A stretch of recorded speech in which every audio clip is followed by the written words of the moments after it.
Will edition once again of Dirt and Sprague here on Sports Radio 1080 The Fan. We are charging through summer. Will, it's great to be in with you. How you doing, man? I'm playing a little hurt today, but I'm happy to be here. Apparently, no one wanted to host this show today, so they had to go all the way down to me. But thinking maybe had a nice dinner with my wife for her birthday last night, but thinking I'm fighting a little food poisoning this morning. So not enjoying my time in the chair because I've kind of been back and forth to the ultimate other throne-like chair that we all have to use. So, but other than that, I am okay. But how you doing, man? Do you have a fun night last night? I know you've been in for swag a little bit this week. Just let me know what you're feeling this morning. Hopefully not what I am. Yeah, no, I feel perfectly fine. Well, I am great.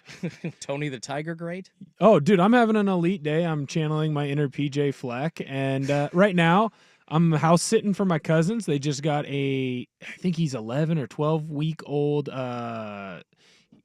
a little puppy. I'm trying to think of the name of the breed. Can't really think of it. Moose. It's the breed where they go and then they rescue the people after the avalanche. You know what dog I'm talking about? I feel like I've heard of it. I just can't think of it off the top of my head. Right. But it's a snow dog. You can, picture a snow dog. Nice. But so I'm hanging out with Moose right now. We're having a on the great Vancouver time. Ford text line. Any snow dogs that you can think of? It's the exact one that you're thinking of, and I'm going to figure it out in the break once I Google it, and I'll be able to explain more about Moose. But hell yeah. No, dude, we're having a great time. It's a little different taking care of a puppy. Like my dog is 14 years old, so he's been around the block. But making sure every couple hours, like, hey, we got to take him out. Got to make sure that I stick to his schedule. Make sure I'm feeding him. That whole 9 yards. We played outside. He won't walk. I had to stubborn, huh? No, he's one of those dogs where Saint Bernard. Thank you. That came through on the Vancouver Ford text line. I believe he's a Saint Bernard. But so, anyways, like Beethoven. Okay. Yeah, I don't think he plays piano though. So he won't walk. Like you have to use his treats to entice him to walk with you. Most dogs, it's like got the leash on. Let's go for a walk. I want to go around, do different things. He doesn't want to do that. So I have to trick him by putting his food out in front of him, his little treats to get him to go. But eventually you can only give him so many treats, right? Some dogs will eat until they puke. Others are smart enough to stop. Like I've got two cats and one of them just won't stop. The other does know how to limit it. So. Right. See, this dog, he just gets to a point, I can get him to the end of the driveway. And then he's like, no, dude, we're not doing this. And then we'll just go out in the backyard. I'll, throw some firewood on, light a little fire, and then he just kind of mulls around in the grass. Every once in a while, you got to go over, hey, don't get into that, don't get into that. But then otherwise, he just has a great time hanging out. Hell yeah. Well, good for you, buddy. House sitting is always fun because for me, as a college kid or slightly after that, it was always usually at a place that was bigger than my apartment. So I always enjoyed house sitting. I don't know if that's the sitch for you, but it sounds like it's a little flush. You got a fun dog to hang out with, maybe a nice big TV to play some video games on, something like that. Right. They have a wonderful house. It's huge. It's out in well, I'm not going to say where it's out. Yeah, no, don't tell people. How about I give you the address so then everyone can show up and hang out with me or my cousins when they return. But give me, no, your social it's out in security the country. number and... Yeah, I'll do that. I'll give that out as well. I don't need that. That's not important. I've only been hacked a couple of times. Can't be that bad, right? So, anyways, I'm basically living large for the next couple days. I get to be with the dog, and then I get to be in an incredibly nice house with a ton of acreage. I'm out in the country, which is where I really want to be. So I got to hang out last night with the dog while the sun is setting. There's a little TV in the backyard, so through on receiver, I'm getting my way through that. It was one of those where you just kind of look around, and you're like, this is too nice for me. I shouldn't be here. I should be in some podunk apartment. People should be running around my neighborhood trying to clean their wounds with Armisol. It's a whole thing. I mean, I'm pretty jealous of you just talking about this nice backyard, basically living room area. Good old TV out there. That's seems to be the new age thing, and that's something I think we were even talking about it last time I was filling in as producer with Dirt and Sprague, kind of like sprucing up the backyard area a little bit. I was Mhm. talking about an inflatable hot tub. Sprague was talking about an above ground pool. Mhm. But you're kind of, you're kind of looking at not only those options, like for like, having the fun water sports in your backyard. I've seen my best friend, he'll throw the inflatable a water slide out there in the summertime that you get from Costco. That's always fun. But nowadays, everybody doing the kitchens, everybody doing like the wood fired pizza Dude, back next to, right? and that is so important if you're looking Top for like, tier. yeah, a complete backyard setup. And honestly, nowadays, you don't really have to spend an arm and a leg to do all that. It's going to take some time. I think Right. if you want to save money, you're going to have to put in, maybe some time learning how to do it and then doing the work yourself. But it can be done, and there are even cheaper options out there. So. Right. Well, and I don't know how much of the work my cousin does himself. I mean, he's pretty handy, so it wouldn't shock me if he does a good chunk of what's going on out there like, himself. But like for me, it's one of those like if I could get a house like this, it's Yeah. like it would be my ideal spot because it's nice. It's out in the country, right? So I get to have, the cool sunsets. I get to have the cool sunrises. Like this morning, I'm out taking care of the dog so he can go and do his business. I get to Oh, see the yeah. sunrise. I don't have to deal with, the light pollution. So I get to see the stars, which is a big thing for me. I'll just like go and sit outside, hang out. There's some acreage, but it's still in like one of those neighborhoods where it's like they have their own space and they don't have to worry about other people being around them. They can see people coming up to them, but at the same time, if their kids have friends, they're right there. They can walk across, just a little walkway and then they can go and hang out with these people. It's just like if I ever make it, there will be signs, and the first sign will be that I will have a house like this. Yeah, like you have an it's outdoor backyard dude, or a it's- living room in your backyard. Yeah. it's in the perfect spot. Well, and like I know a lot of people are doing the backyard sprucing up. I'm a big fan of finding a spot for the grill, the Traeger, whatever you've got Yes. going on. Having like maybe a little bar that you have out there. So you got the Yes. Traeger cooking, but then everyone's hanging out right Little by the Traeger cooker. overhang. Yeah. Because what's the worst thing about having to be the person that cooks for the outdoor gathering? You never get to hang out with You're anybody. by yourself. Exactly. That's why the kitchen kind of opened up and the open concept kitchen Mhm. became a thing because the ladies making dinner didn't want to be trapped away and not seen. It's like, yo, let's hang out with everybody. Well, even when you're grilling, like I remember I went over to, we were having like a coaches meeting. And so the coach was out grilling the host of the party.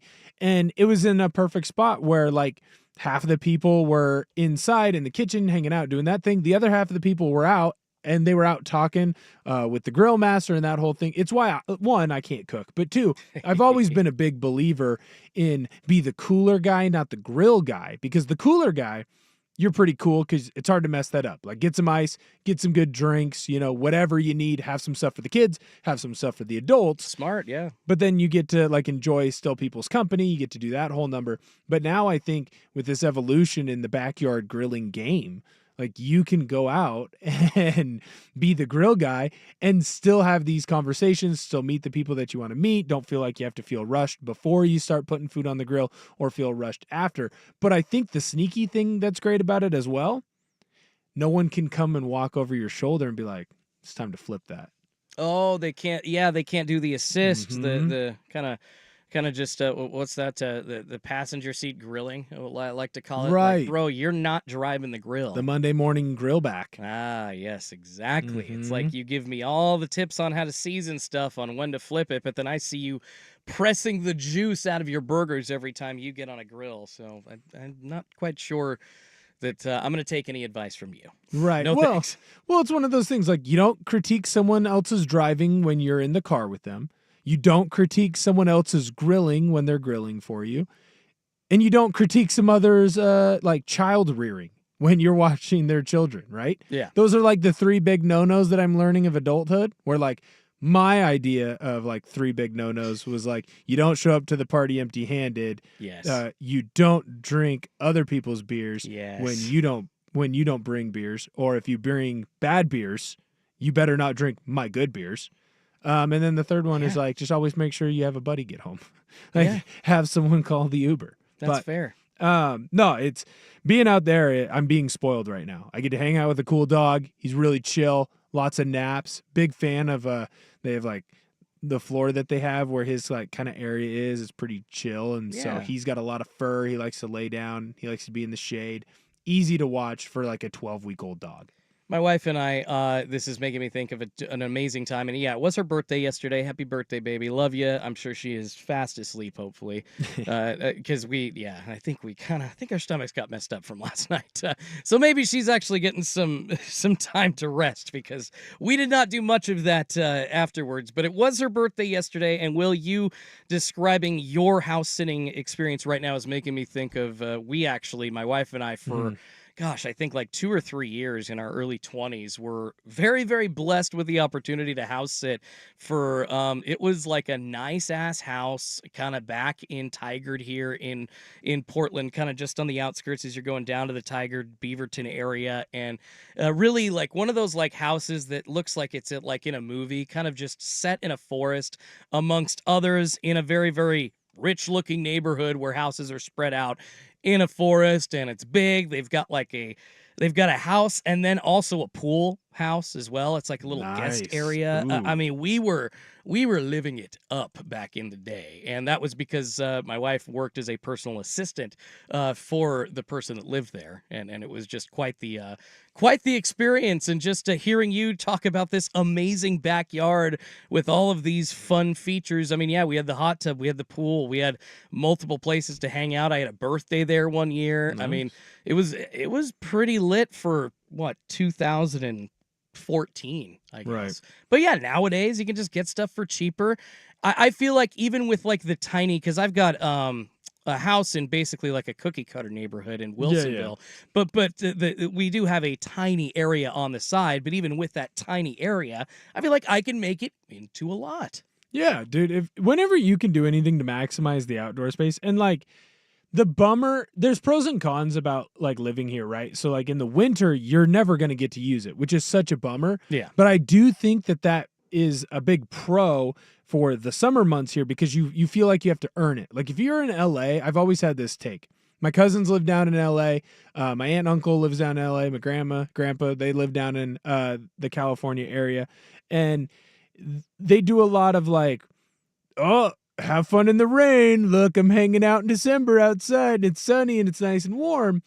But I feel like when you have a whole year where basically you get to use that space or could use that space, Yeah. I think you almost don't really get to use it. Or when you do use it, you don't enjoy it like we have to. Like we have to take the few months that we have, basically end of April, beginning of May, until about end of September, beginning of October, and really maximize our outdoor time. That's why I think like so many people on summer weekends are bolting to the coast, or they're finding something to do. They're trying to make sure that they're outside, even if it is in that backyard. So I think because we don't have as many months where we get to enjoy that space, we really enjoy it to the zenith that we can, right? Like you make sure, hey, it's summer grilling season. Yeah. I'm outside grilling and I'm doing it as much as I can. Like half the time it's like, I don't even want to grill. There's no reason for me to grill. Like, why am I out in the backyard cooking hamburgers and hot dogs for breakfast? Well, just because it's those summer months and I feel like I have to take advantage of it now, because in December I can't do it. Well, like if you're out in the middle of summertime, maybe not like heat of the day, you know, what, 3 to 5 o'clock here in Portland in the Willamette Valley, but like kind of after dusk as it's starting to get cool. Like, would you rather be inside playing video games, playing the new NCAA College Football 25, or would you rather be in a backyard area outside? Maybe you've got like not just open, but it's kind of like that screened-in porch where the mosquitoes can't get to you. For me, if you had to say choose between the two, Schulte, I'm going outside.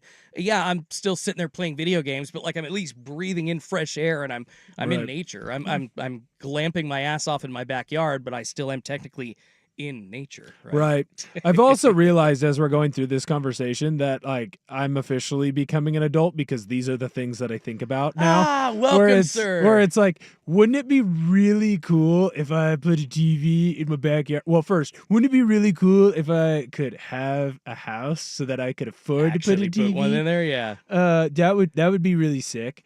Just get ready next time you pass the Home Depot to be like, I think I need something Dude, here. right, That's like, when you know you're getting to be old no. man status. How I know I'm getting to be old man, I'm flipping through channels that I stop on HGTV and I go, are they going to pick house number 1 or house number 2? Like, house number 2 here on House Hunters, they have the backyard space that they want, but it's a little above their price range. Where, like, in high school, I'd be like, this is the worst thing ever. I'm leaving. I'm out. Have fun watching this, mom and dad. And now I'm them. I am watching HGTV, and I'm like, you know what? I really don't like the granite countertops with that sink. I don't think it works in that kitchen. Oh my goodness. You know, the the amazing amount of television that you could just get lost in there. Yeah, well, fun stuff. HGTV's basically already made decision house shows, hunting shows, whatever you want to call it. Yeah, no, I get it. I kind of feel old too watching those, but I guess next up is the Weather Channel for you. Like once you Not go and you happening. start caring about like a storm front in Texas, like. Oh, good thing I'm not on those roads. You really start to Not become an happening. oldie. I watch Twisters. That's about as far into the Weather Channel as I'm getting.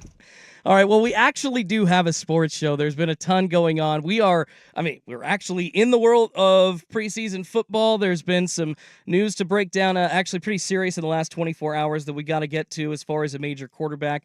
Rookie quarterback not able to play at all this season. We'll get into what the Minnesota Vikings are going to do after the injury to J.J. McCarthy.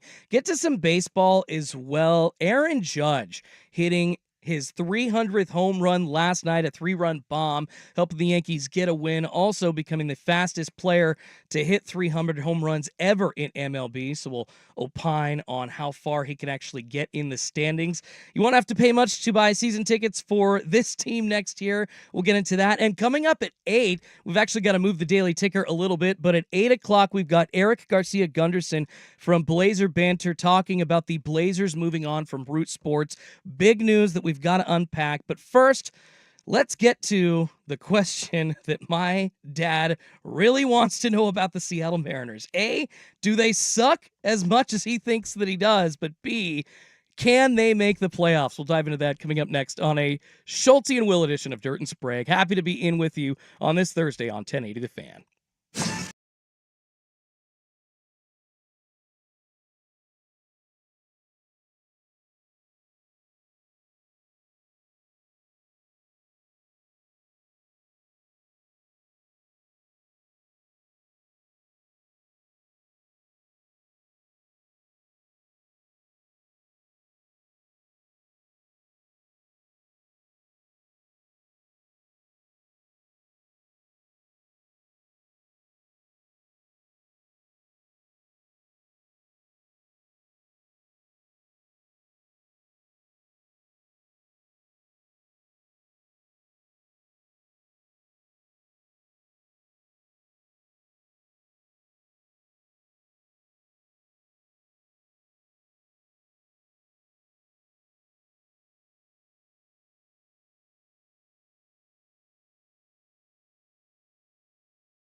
Had to go all the way down the bullpen to moi, yours truly, Schulte and Will here in for Dirt and Sprague on Sports Radio 1080 The Fan. Swag as well. He's off in Hawaii. Somebody that is not off in Hawaii and that is very, very upset after watching one of our local teams last night. My dad, very, very upset after the Seattle Mariners 3-2 loss in extras at the hands of the Detroit Tigers last night. Will, thank you, by the way, for including that clip in the open of Victor Robles scoring on that Julio Rodriguez RBI single to give the Mariners a 2-0 lead. They did have the lead in that game, then gave it up. And unfortunately now, here, let me just read this text from my dad really quick. I told you we will be out of the playoff hunt by the end of the month. It's happening right now. 2.5 games out already, and it's going to get worse. Yes, the Mariners, after the loss last night to the Tigers with a Houston win, the Mariners now sit 2.5 games out of first place in the AL West. The Rangers, not too far behind them still. 7 games is a bunch, but hey, anything could happen in the last month and a half of the season. We saw the Mariners give up a 10-game lead in, 24 days? 24 games. 24 games, excuse me. So yeah, setting a record for futility. Gosh, my Seattle Mariners. But the Rangers still technically are in the race behind them, but to have faded out in the last couple of weeks. But Seattle really getting down to the wire with, you want to see them winning every series, of essentially getting down to the wire with must-win games. You gave up a ton, earlier in the season that, yeah, you were getting some wins. You were getting weird walk-offs from like a passed ball, that kind of thing, just random stuff.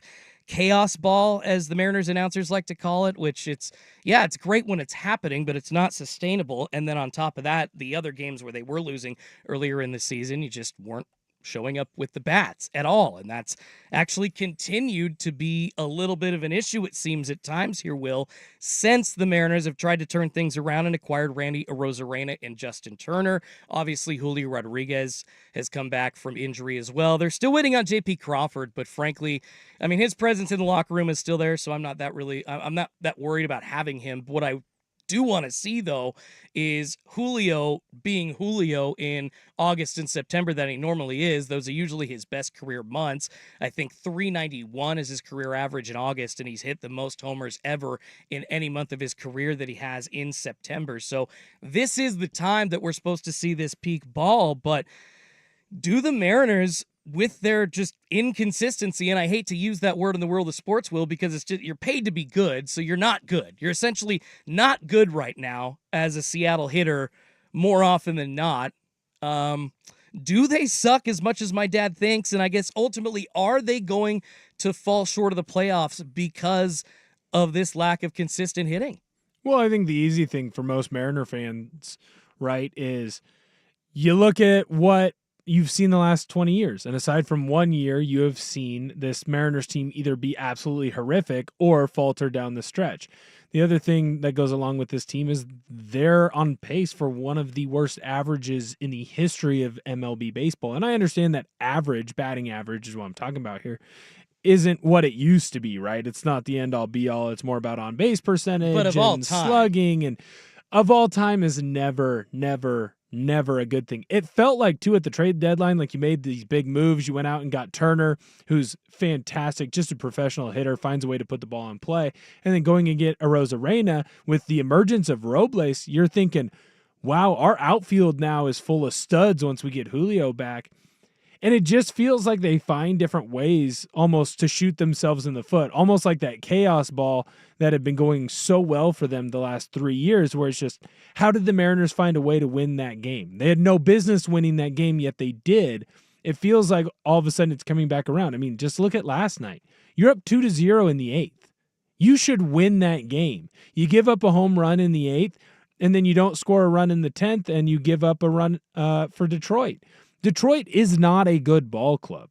Right now, they're second to last in the AL Central. The AL Central, it's not that good of a division. I mean, yeah, Cleveland's doing fantastic right now, but the Twins and the Kansas City Royals, I feel like they're thriving off of being in the same division as Detroit and as Chicago, right? They're in the same division as historically the worst team ever in the Chicago White Sox. The Chicago White Sox, we are in the middle of August.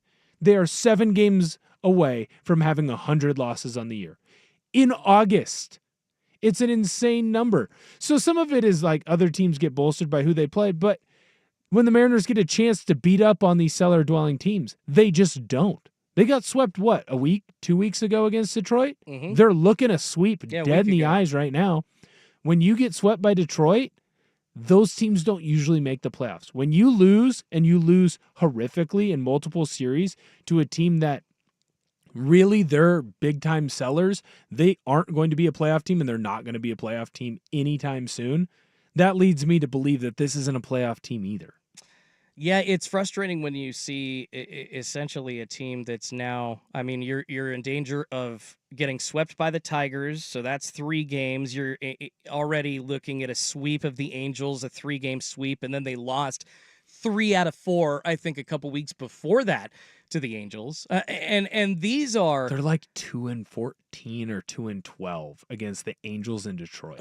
Joe Adell has owned the Seattle Mariners It's this year. It's been so bad. It's almost bad. disgusting, actually, how bad. well he hits when he's at T-Mobile Park. It's pretty crazy. But overall, my point is, when you look at this offense just showing up part of the time and getting those clutch hits, I mean, the on-base percentage for some of these guys is good. They walk, Mitch Garver, thankfully not really getting at bats. But then I still wonder about how Scott Service is managing his team, because Justin Turner, as you just talked about, being brought in to stabilize the lineup, help the locker room, really good veteran presence. He didn't play yesterday, and I'm pretty sure he got a day off on Sunday as well. It's not like they have a season of games with him. They basically got 60 games, and the fact that you're sitting him twice in 3 days, I mean, you can DH him. You need that bat in the lineup. There's a reason that because you weren't in on Vladdy Guerrero Jr., you tried to go get, somebody veteran savvy that was available to you at a decent price.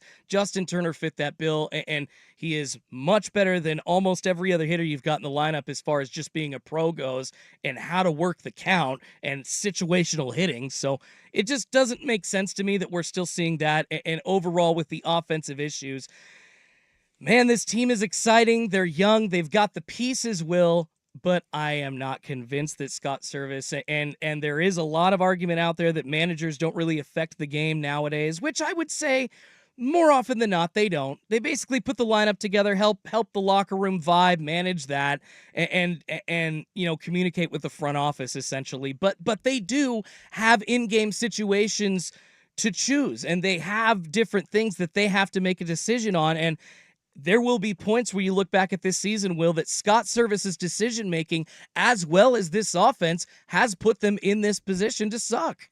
Yeah, no, I mean, right now, just I pulled up their averages. Your leading average for the Mariners is Justin Turner and Julio. Yep. Like, those are your best 2 hit for average guys. Everyone else is bad. You're at 263. Then you go into the home run numbers. Cal Raleigh's at 20 or 21, whatever he is. Oh, no. He's Sorry, at like 26. 25 for 6 26. now. So 25, 26. Set a new career high for RBIs already. No one else is even in the high teens. Nope. You look at stolen base numbers. You look at any measurable metric when it comes to offensive output. It's not good. Even like Robles and Rosarena, guys that, you picked Robles off after the Nats got rid of him and you traded for a Rosarena, and I know he's having a down year, but when you go and you look at even guys who seem to be doing better, when you look at their numbers with runners in scoring position, they still have issues where they falter, right? And so it just seems like that timely hitting where you might have had those bad averages, you might have had those bad games where you would get blown out and then you won a bunch of games by 1 run in the 9th or 1 run in the 10th. The law of averages eventually comes back around, and it's coming back around to hurt you because you just don't have timely hitting anymore. And part of the reason you don't have timely hitting is because you don't have enough guys on base. That's fair. And you talk about the law of averages. One guy that they also acquired at the deadline, Jimmy Garcia, he was actually, and he's been nails for the Mariners since he was acquired. He was actually the one that gave up those 2 earned runs to give Detroit the chance to get to extra innings and actually get the win. So, and what are you going to do? I mean, he's the guy that you acquired to be your best reliever, but he's not going to be perfect. And if your best guy comes in and he gives up a couple of runs, I do think you kind of just got to go, okay, next up, we're going to try to get this tomorrow. And maybe if you look at this series in a vacuum, that's kind of what you can label it as, is just kind of, well, whatever, this stuff has happened, we lost, it is what it is. We expect to win when we put Jimmy Garcia on the mound in the 7th and the 8th inning, so I'm going to keep doing that. And then a 15-1 loss before that, I mean, that happens. It sucks to get your ass beat like that, but sometimes you got to take your lickings. And I think George Kirby ended up giving up like 13 hits and 11 runs in 3 2/3. That's like a month's worth of runs for him. It just doesn't happen. So in a vacuum, this series maybe can be written off as just kind of whatever. But at the end of the season, it's just too important, and these losses mean too much. So will the Mariners make the playoffs? I mean, I hope, but I'm not sure at this point. And my dad's out on them. He thinks that they suck and that they were out like 2 weeks ago. So there you go. Hopefully they can turn it around. Hopefully they can actually get their next series. They do have one more game to wrap it up today in Detroit. Do you see who's taking the mound for that one, Will? Yeah, it's Bryce Miller, Bryce and Miller. He's taken on, I have it, Faedo, I think is his name. Faedo, yeah. So the Mariners are favored, but I learned something the other day when I was doing one of the gambling shows. Bryce Miller splits, home versus road. Oh, a lot of the pitchers have great home splits right now. And very bad road splits, specifically Bryce. That being said, they need this one. He needs to come up big. Plus, he could get his 10th win on the year. So that'd be huge. Yeah, big reason for him to come out and be thrown hard. Come on, Bryce. Nails for the Mariners today. We need you as Mariners fans. All right, sticking with baseball, we will get into some football talk in the 7 o'clock hour, as well as some basketball talk in the 8 o'clock hour, talking about the Blazers moving on from Root Sports with Eric Garcia Gunderson from Blazer Banter. But a big home run last night. Aaron Judge hit his 300th home run, became the fastest player in MLB history to get to that mark. Will he break the all-time home run record? That's next, but first, here's Will with SportsCenter.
over the Chicago White Sox. A huge milestone coming in the top of the eighth. Actually, Will, thank you. You were really good on the clips this morning in the open, brother, because that was, I would say, the biggest moment in the world of sports yesterday, and really kind of sets up this 300th home run. By the way, becomes the fastest player to reach 300 home runs in Major League Baseball history by getting to that number in 3,428 at bats, surpassing Yankees legend Babe Ruth, who got it in 3,830 at bats. And Will, I think it's a really good time to take a look not at the Yankees season. They're fighting the Orioles at the top of the AL East. We'll see who makes the wild card, who makes the playoffs. Of course, there's still teams battling it out like the Royals, the Mariners. If they're not in first place in the AL West, then they will be battling it out for the wild card against either the Yankees or the Orioles or possibly the Sox. But anyways, the point that I'm trying to get to here is about Aaron Judge and his career. I mean, the dude is obviously a stud. We know that. Broke the non-steroid single-season home run record a couple of years ago with 62. Been battling it out with Shohei Ohtani basically like every other season, it seems like, in baseball for the MVP award. He basically entered the game yesterday with the most home runs, most hits, most RBIs, highest on-base percentage in baseball of anybody, and is second in all of baseball with a .332 batting average. Now 7th all-time in Yankees home run history behind A-Rod, Yogi Berra, Joe DiMaggio, Lou Gehrig, Mickey Mantle, and Babe Ruth. I mean, it keeps on coming as far as accolades go for Aaron Judge.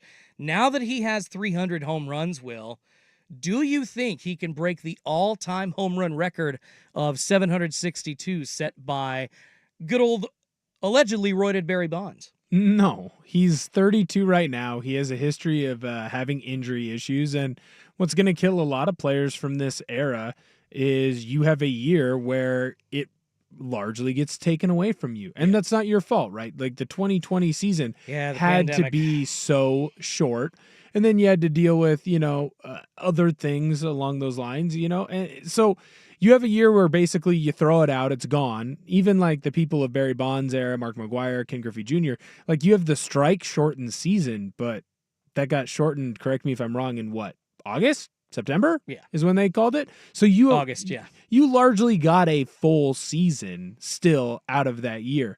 So for me, no, he's not going to do that. I'm looking right now at his game logs on Baseball Reference.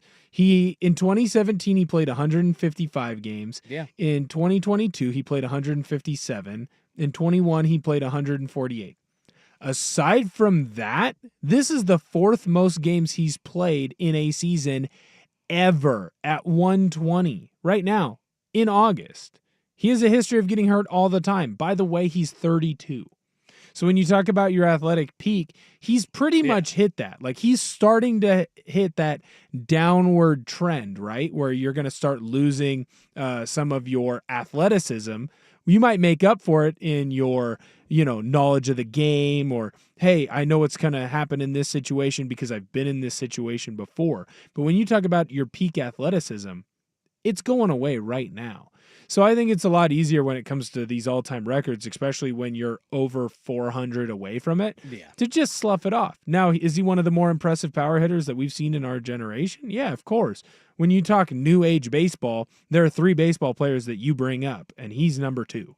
It's Shohei, it's him, and then it's probably Bryce Harper, although I'll tell you what, Paul Skeens, if he continues to perform the way he has been in 2 or 3 years, he'll be the 4th one on that list.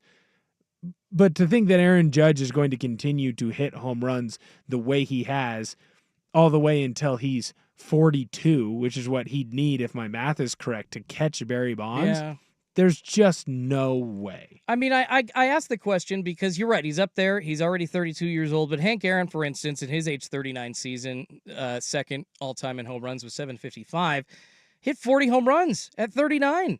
I mean, hit 301 that year. Started to taper off at 40, 41, and 42 with 20, 12, and then 10. Father Time is beaten by no man. But I do feel like, I guess, Will, with just the age that we live in now, I understand Aaron Judge hasn't always been on the field, but it's a big if he can stay healthy and when he's healthy, he continues to hit bombs. That's not a question.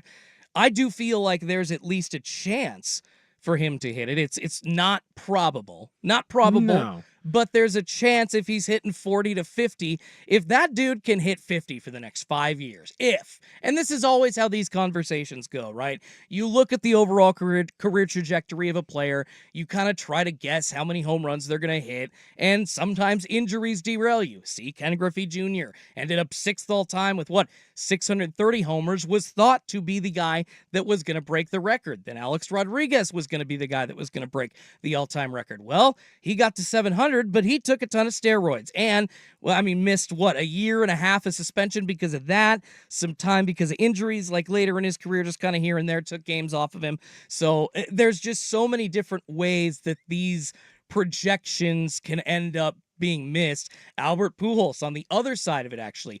No one ever thought that he would get to 700 home runs because he was just hitting at such a bad clip. When he got old. In the end of his career. Exactly. He got old. But then all of a sudden, a nice resurgence with the St. Louis Cardinals puts him at 703, 4th all time, right behind Babe Ruth. So I guess the point is that there is a possibility here if Aaron Judge can continue at peak, not maybe health, but home run hitting form. I do think that the possibility is there, because if he's at 300 today, you hit 50 the next 5 years, he's at 550, and then he's 37. You're starting to wonder, okay, how many is he going to hit a year? But the conversation can be had at that point, I think. Yeah, that's why I wouldn't be having it now. But you're also asking a guy to hit 50 home runs at 33, 34, 35, 36. And then at 37, you're asking for a conversation, and you're comparing his numbers to Barry Bonds, who, come on, we all know. No, Hank Aaron. I was comparing him to Hank Aaron. Aaron. I will not compare anybody's to Barry Bonds. I was going to say, come on, if we're comparing anyone to Barry Bonds, I think the problem here is that he's always had, he's been hurt. He's already been hurt. I hear you. A ton. And I said, this is his 4th most games played year. In 2022, he played 157.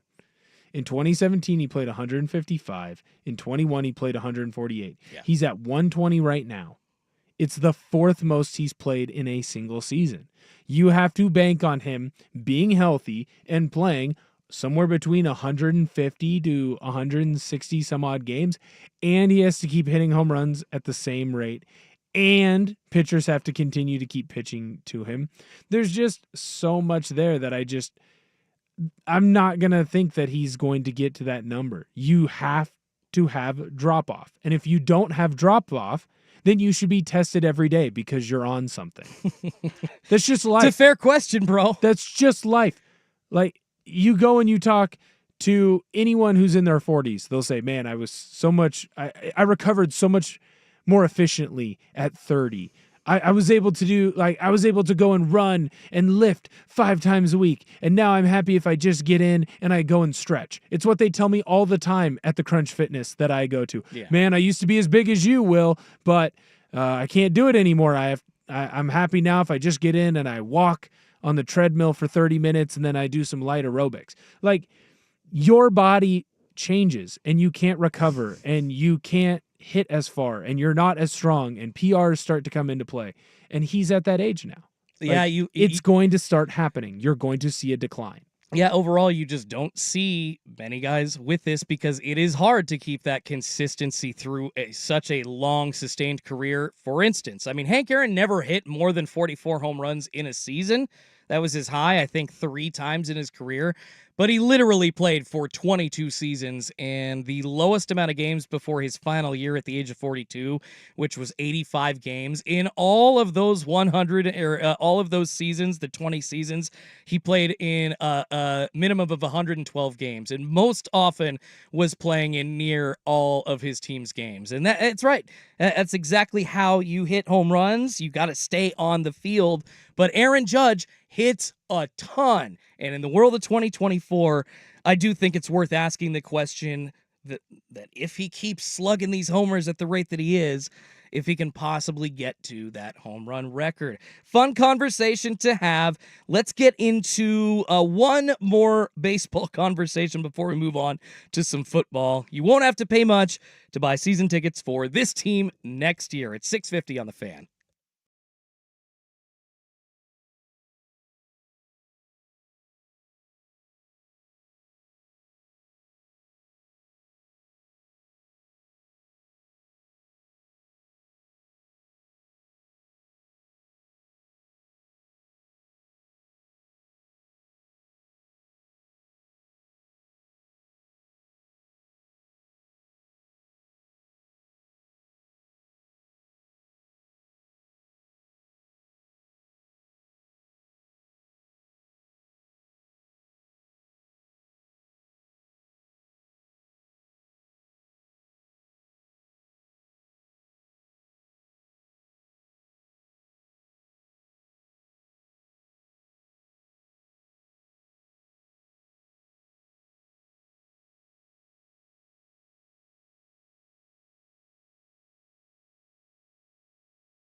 Very, very hilarious to me that he was watching on ESPN Get Up, talking about Mike Greenberg basically setting up a segment with his co-hosts. Like you said, it was 2 or 3 other people talking about Deion Sanders becoming the next head coach of the Dallas Cowboys. Are we really having this discussion, Will? That what I am to believe that ESPN was just talking about? It was on the lower third graphic. Oh my God. So they're sitting there discussing this. Let me quickly... No! Not yet! Why? Why are we even discussing this right now?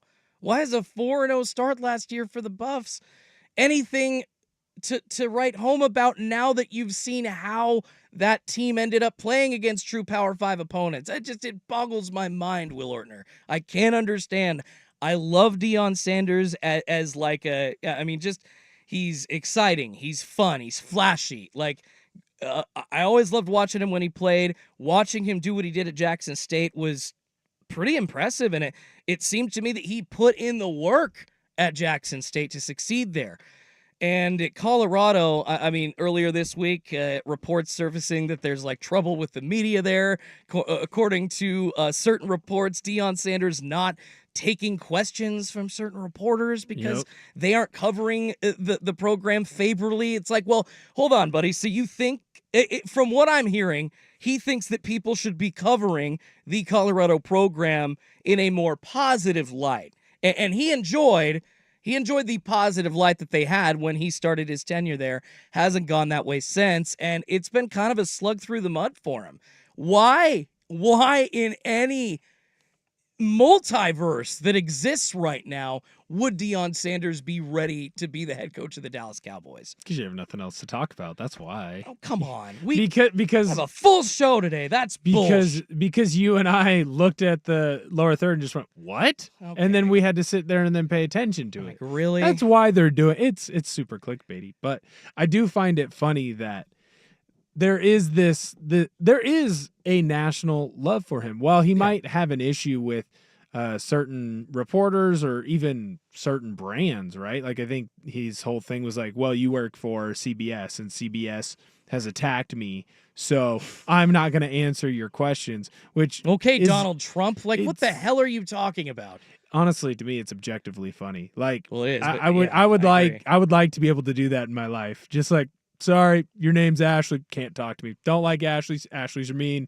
That would be a great thing to implement into my life and to my sanity. But I think we've gotten to the point now where it's almost the LeBron MJ thing of 5 years ago, where all you have to do is mention LeBron MJ, and you're gonna throw that segment onto a Get Up, a First Take, a whatever Skip Bayless's show used to be called.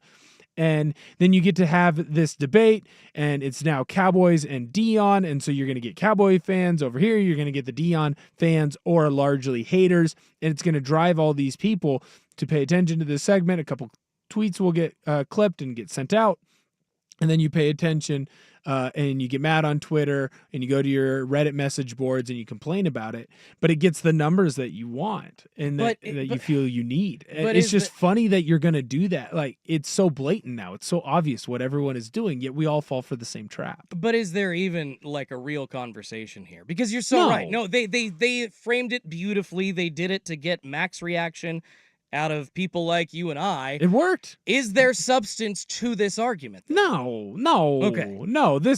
You're just throwing it out there. But it clearly worked, because what's the very first thing that I said in the break?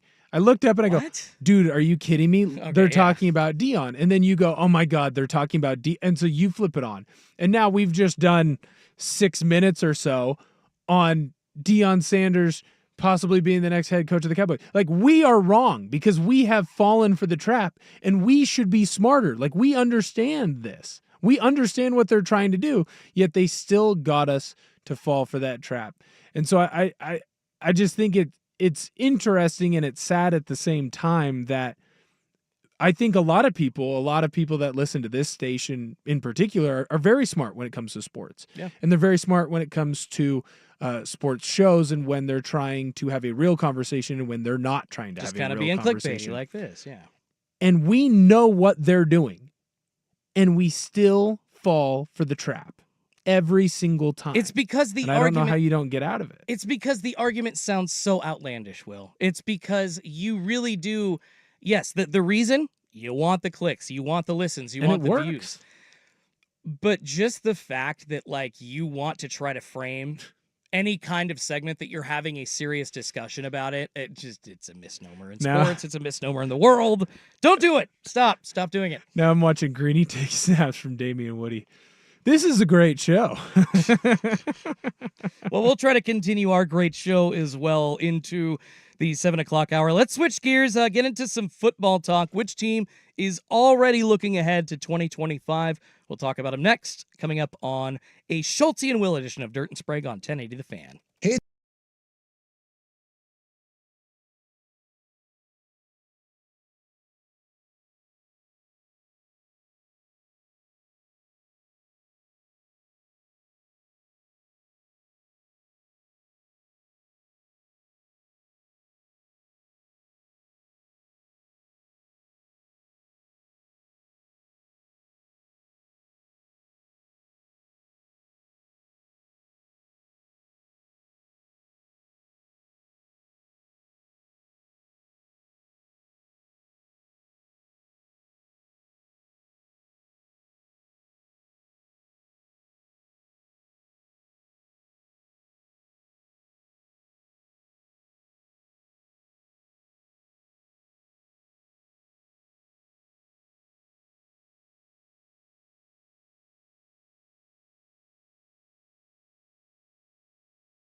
YouTube as well, Twitch, everywhere. You pretty much can find us almost everywhere, but definitely on YouTube and Twitch and on the Odyssey app, 99.5 HD2 and 1080 The Fan.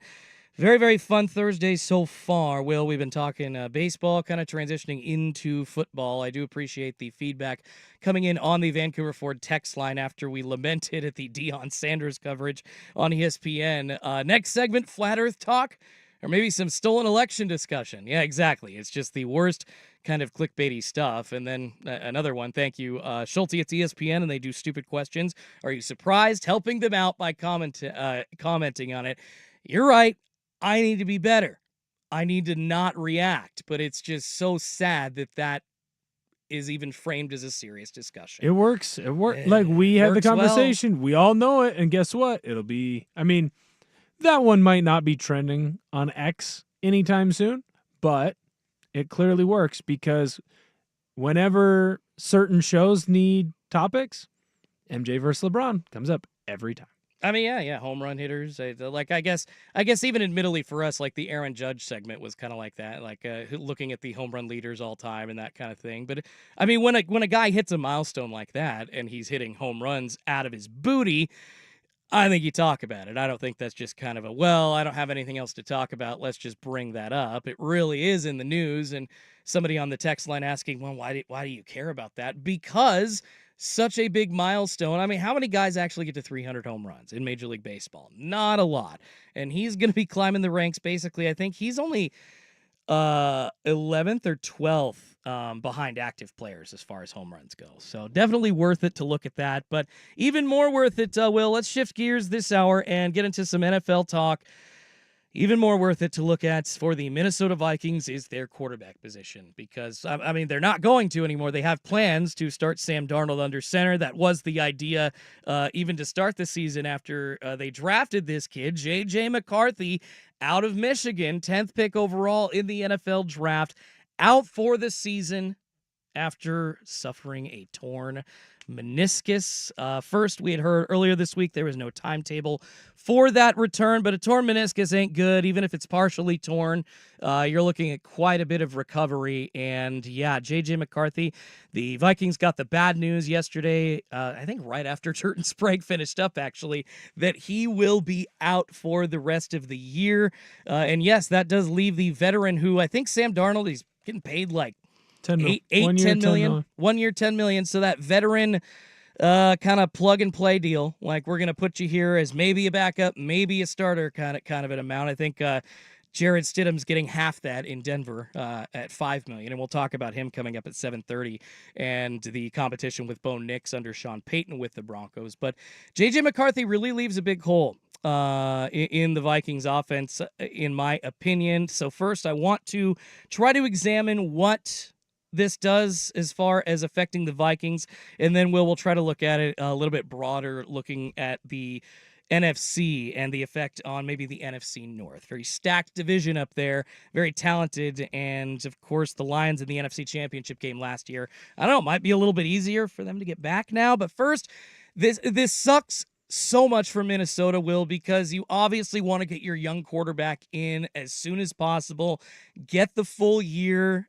If you're going to start him or not, that's not really the point, but essentially the plan under Kevin O'Connell was to develop him this season and really kind of come back next year, say, hey, we've had the rookie year, with time to play a little bit, develop a little bit, but we've gotten him into our system. He's gotten acclimated with top wide receiver Justin Jefferson. He knows how to be a Viking. He knows what we want to do here and what we want to accomplish on the offensive side of the ball.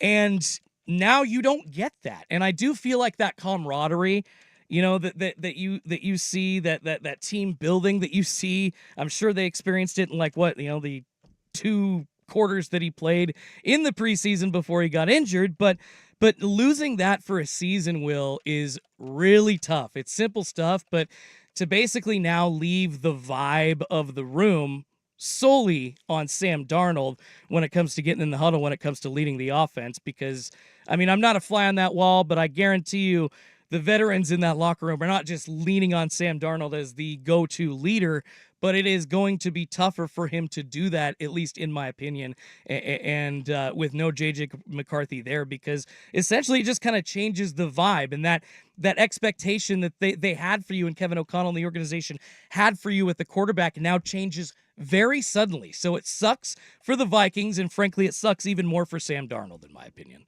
Well, for a couple reasons, I think you can look at this in a positive light if you're a Vikings fan. First of all, Okay. this type of meniscus tear, he didn't tear, like you didn't remove his meniscus. It is repaired, so he's still going to have that.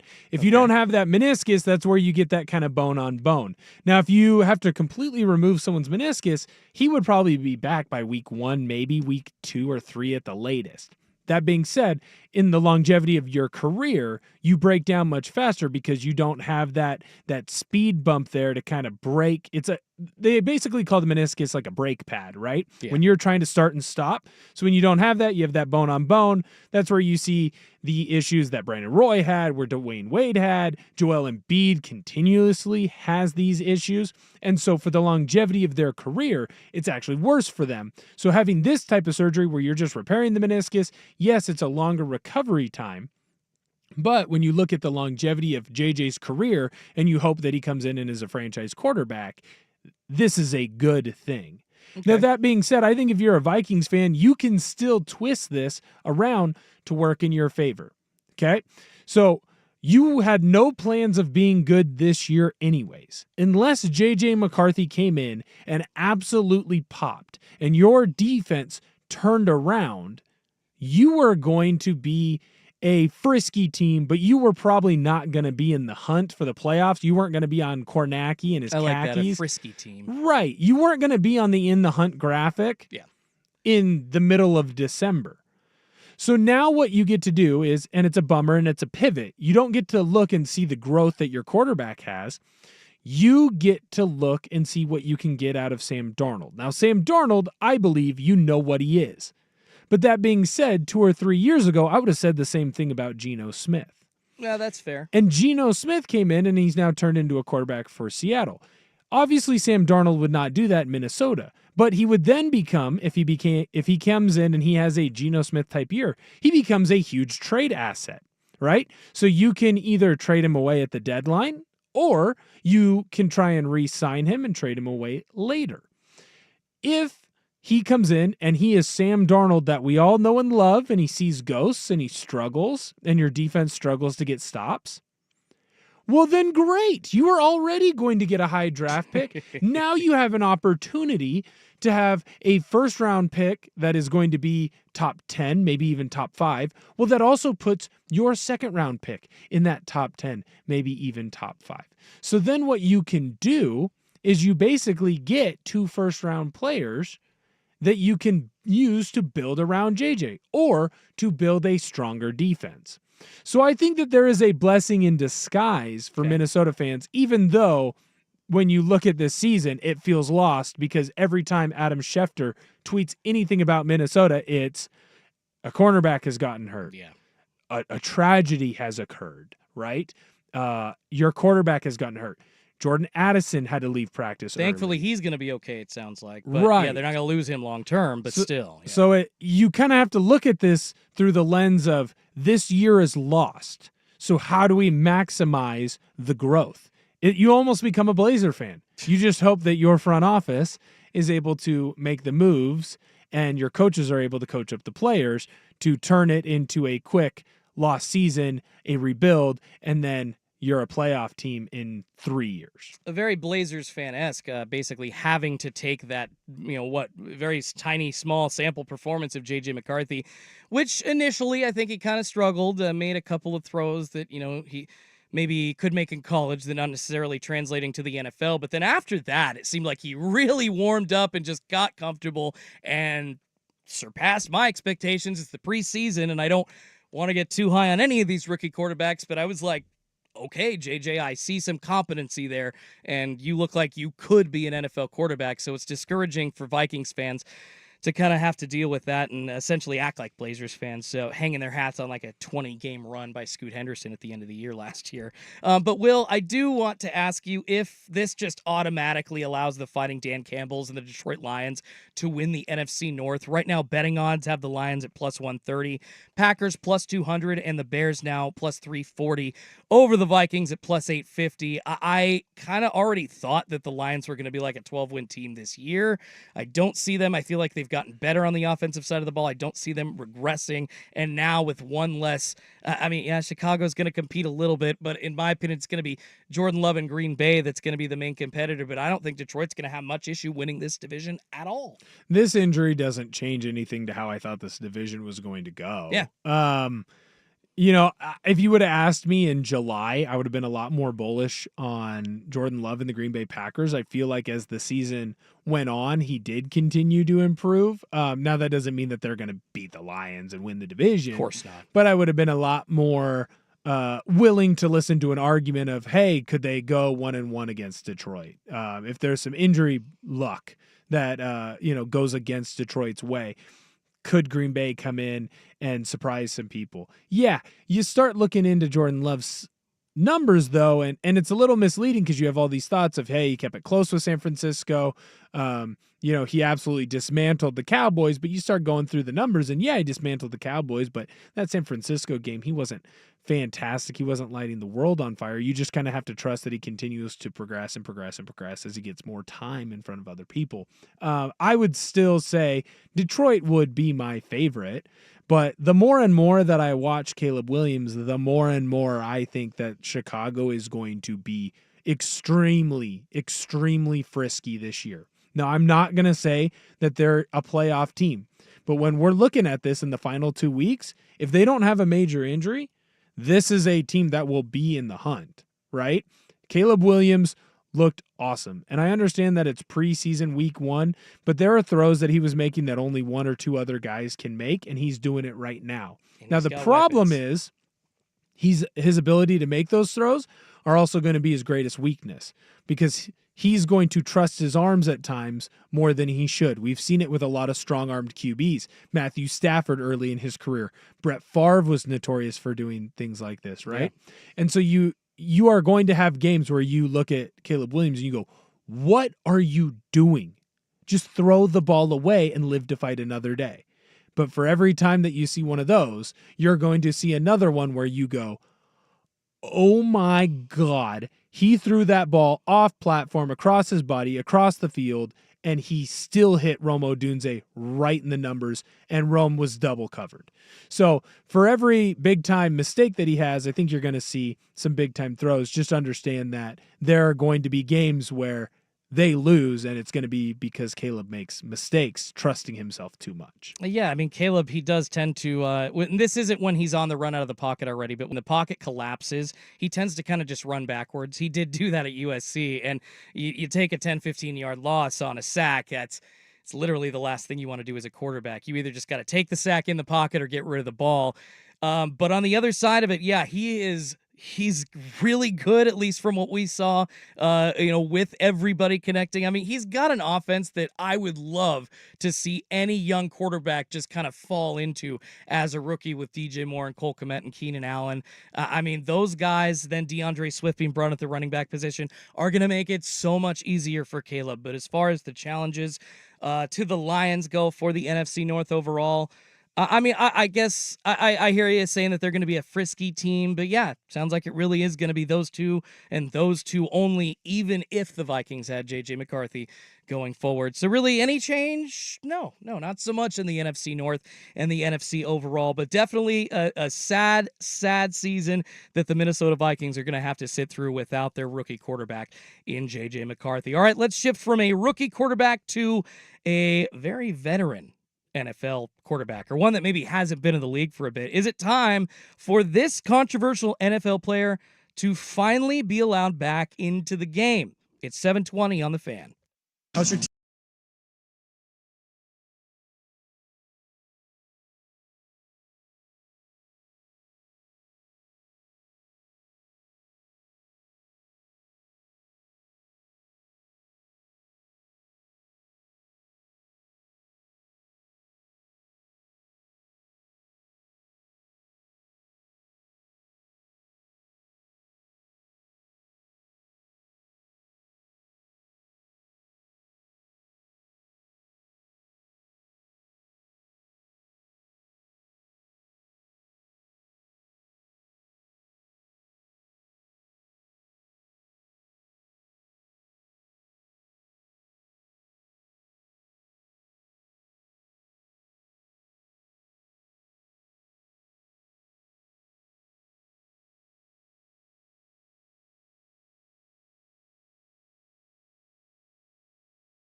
man sick again. Just finding that on the text line. Got Patrick sick. I'm not feeling great. Everybody's just having a time. Will, You guys are all disgusting animals. yeah, make sure that you stay far away from all of us, my friend. Stay far away. Well, just remember, sickness is a choice, and I choose to go to my doctor, the great Dan Lanning, and I just choose not to. I look in the mirror every day. I wake up and I say I'm going to row the boat forward, and I'm going to avoid sickness. Do you think PJ Fleck thinks sickness is a choice? Is a choice. Because I bet you he does. I think every football coach at some point has been like, that's a choice. You can choose to get the flu. Well, I just choose not to. Didn't PJ Fleck lose his son? But not to the flu. But if it's any kind of sickness, I think I would have I don't know. I'd have a little soft spot for that. So maybe I'd be like, I don't know, coach, if I were Fleck on that one. But maybe. I don't know the circumstances, but I think most other I guess what I'm saying is Fleck might be the exception, but most other coaches, yes. I bet you in his day-to-day life, he doesn't get colds. You're probably right. I feel like none of those guys do. No, dude. Any of those, you just drink more pre-workout and go to work. Any of those college football coaches or NFL coaches or CEOs or whatever that are working stupid hours, I doubt they ever get sick because they are just so, I don't know if it's like their body just never turns it off, so they're just always healthy, or they're so already healthy from doing the right things and being around good food and a weight room in the first place. I'm not really sure. Well, yeah, because so I was watching, not to totally derail this segment, but we're going down this road. Okay, let's go. I was watching a Dana White thing the other day. I get really into the workout stuff. Rob calls me super broy. I don't think I'm super broy, but I definitely can get roped into some of health through exercise or health through different foods that you eat and that kind of stuff. And so Dana White has this big claim of I haven't been sick since he moved to this anti-aging routine that he does. And then when you look into the science, it's how much does that really help him, right? How much the things that he's doing, there's no real scientific proof on certain things that he does that it does help in that way. But there are a lot of hey, there's this anecdote of this story that it's helped me, or this anecdote that it helped this person. Yeah. And so I wonder at times too if maybe it's not necessarily doing the thing, not red light therapy. Does that really stop you from anti-aging? No, probably not. Placebo effect. But because you think it's going to make you healthier, does it make you healthier? Because that is a real thing in life. Or you think you're prettier or smarter than you are, you can kind of become smarter in certain conversations. Or maybe just doing those not just red light therapy, but does doing that maybe adjacent to other activities kind of make you want to be more active? You do that because you're trying to be healthier, and that leads you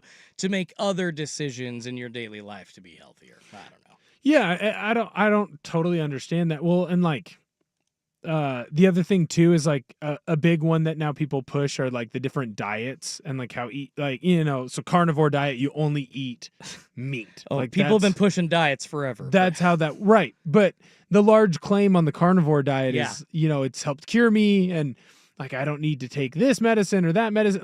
One person said that I had watched a video that it helped with my Crohn's disease. Yeah. And talk to the Liver King and see what he's doing. See how he's doing. Well, but my question on that is it because of the way that you've changed your diet? And so just by the change in what you used to be eating, has that made you healthier? Is it because you're carnivore? Is it because of this? So I just find all of those not Eastern medicine, but not your traditional Western medicine cures. I find them all fascinating. And I can't stop watching them. I can't stop watching stupid YouTube videos of these different people being well, I was sick and then I switched to Mediterranean and now my life has completely changed. Yeah, then you're going to find some new diet here in another 2 months and you're going to try that. It's how it works, man. I was a big intermittent fasting bro. I loved intermittent fasting. I've stopped recently. I do a different, I count my calories more now, so there's no true diet necessarily. But I've heard fasting works. I was a big proponent of fasting. I even did 3 or 4 months ago. I did a 52-hour fast. Dang. It was supposed to be 48, but then it ended up becoming 52. Former football player owning us all with the fasting. Well, dude, I felt awesome. Now, could that be because I was hungry and I was hallucinating? That's a chance. That's a real chance that could have happened. But I did really enjoy it. So those are types of different things that I like to experiment with. And I mean, not that I get sick a ton, but it does. I think it helps kind of limit some of it. I think we need a 1080 station for everything that you just listed, like ideas. Let's get like a Chinese medicine doctor in with some acupuncture for everybody here. Like we need people on standby at 1080 The Fan. I think we need like actual trainers in our studio because it seems like Everyone's everybody's sick, man. missing time. I mean, Rob got COVID like what for the 4th or 5th time this summer. We were in Vegas at the same time. I was in the Hooters hotel. He was in the Wynn. You have the nicest hotel in Vegas. I was going to say. And the worst hotel in Vegas. There's no way y'all are crossing paths. No way. I didn't get COVID. In the Hooters hotel, where when you swim, their slogan is, it only kind of smells like garbage. I didn't get sick. I don't know how to feel about that. He's in the Wynn, and he was sick. They still let you smoke inside there. In fact, they encourage it at the Hooters Hotel. Oh, I can't stand that, man. That is one thing casinos really should stop doing. This segment has obviously just been totally derailed by sickness and stuff like that. Because I feel like that kind of helps people get sick while you're in Vegas, is going and sucking down all that cigarette smoke while you're in the casino, and then you come back and you're trying to breathe normally. It's just like depends on who you asked to bum the cig off of. True. That's true. And I have bummed a cig off of somebody outside of a casino because, just won a few $100 playing blackjack, feeling good. Need a little nicotine. It's like, you're stupid, Schulte. Why did you ever smoke a cigarette? They taste crappy. Although, like Rob says, they smell good. I kind of agree with that. But yeah, stop hanging around people that smoke so you don't get sick easier. And apparently I just need to go with Will and live in a bubble or bathe in bleach or something. Because Not in a bubble. Everybody, well, technically right now, you're in a bubble and I'm in a bubble, right? You just said you're sick, so yeah. Hey. Bubble boy over here. Yeah. No, don't get anywhere near me. No, we'll stay in our respective bubbles and try to stay healthy. All right, we were going to talk about Jim Harbaugh possibly looking to bring back this very, very controversial NFL player into the league. We'll actually get to that next here on 1080 The Fan. But first, here's Will with SportsCenter. Now,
The NFL, this is according to multiple reports surfacing in the last 24 hours. I'm going to read directly from a report done by Eric Mullen, NBC Sports Bay Area reporter. Really good writing here. Jim Harbaugh looking to reunite with former 49ers quarterback Colin Kaepernick, but in a different form of partnership. So we've got the new Chargers coach telling Jarrett Bell, apparently of USA Today Sports, quoted in this NBC Sports Bay Area story, that he wants to bring Kaepernick aboard his coaching staff in Los Angeles. So former player Colin Kaepernick has been, of course, out of the league since 2016. He kneeled, I believe, I can't remember exactly what point in that season, but during that season did start kneeling during the national anthem at games in protest of police brutality and racial injustice. After that, has been attempting to get back into the league as a player. He met with the Seattle Seahawks in 2017. He worked out with the Las Vegas Raiders in 2022, was also about to be signed, or was very close to, or at least discussions were being had very seriously in 2017 to sign with the Baltimore Ravens. But if y'all remember that, and this is just reading Ray Lewis saying one of the reasons the team did not sign free agent quarterback Colin Kaepernick was due to a tweet from his girlfriend talking about a couple of brass for the Baltimore Ravens, including their owner, essentially making like a slave owner reference. And that's really not a way to get your boy or fiance or hubby a job.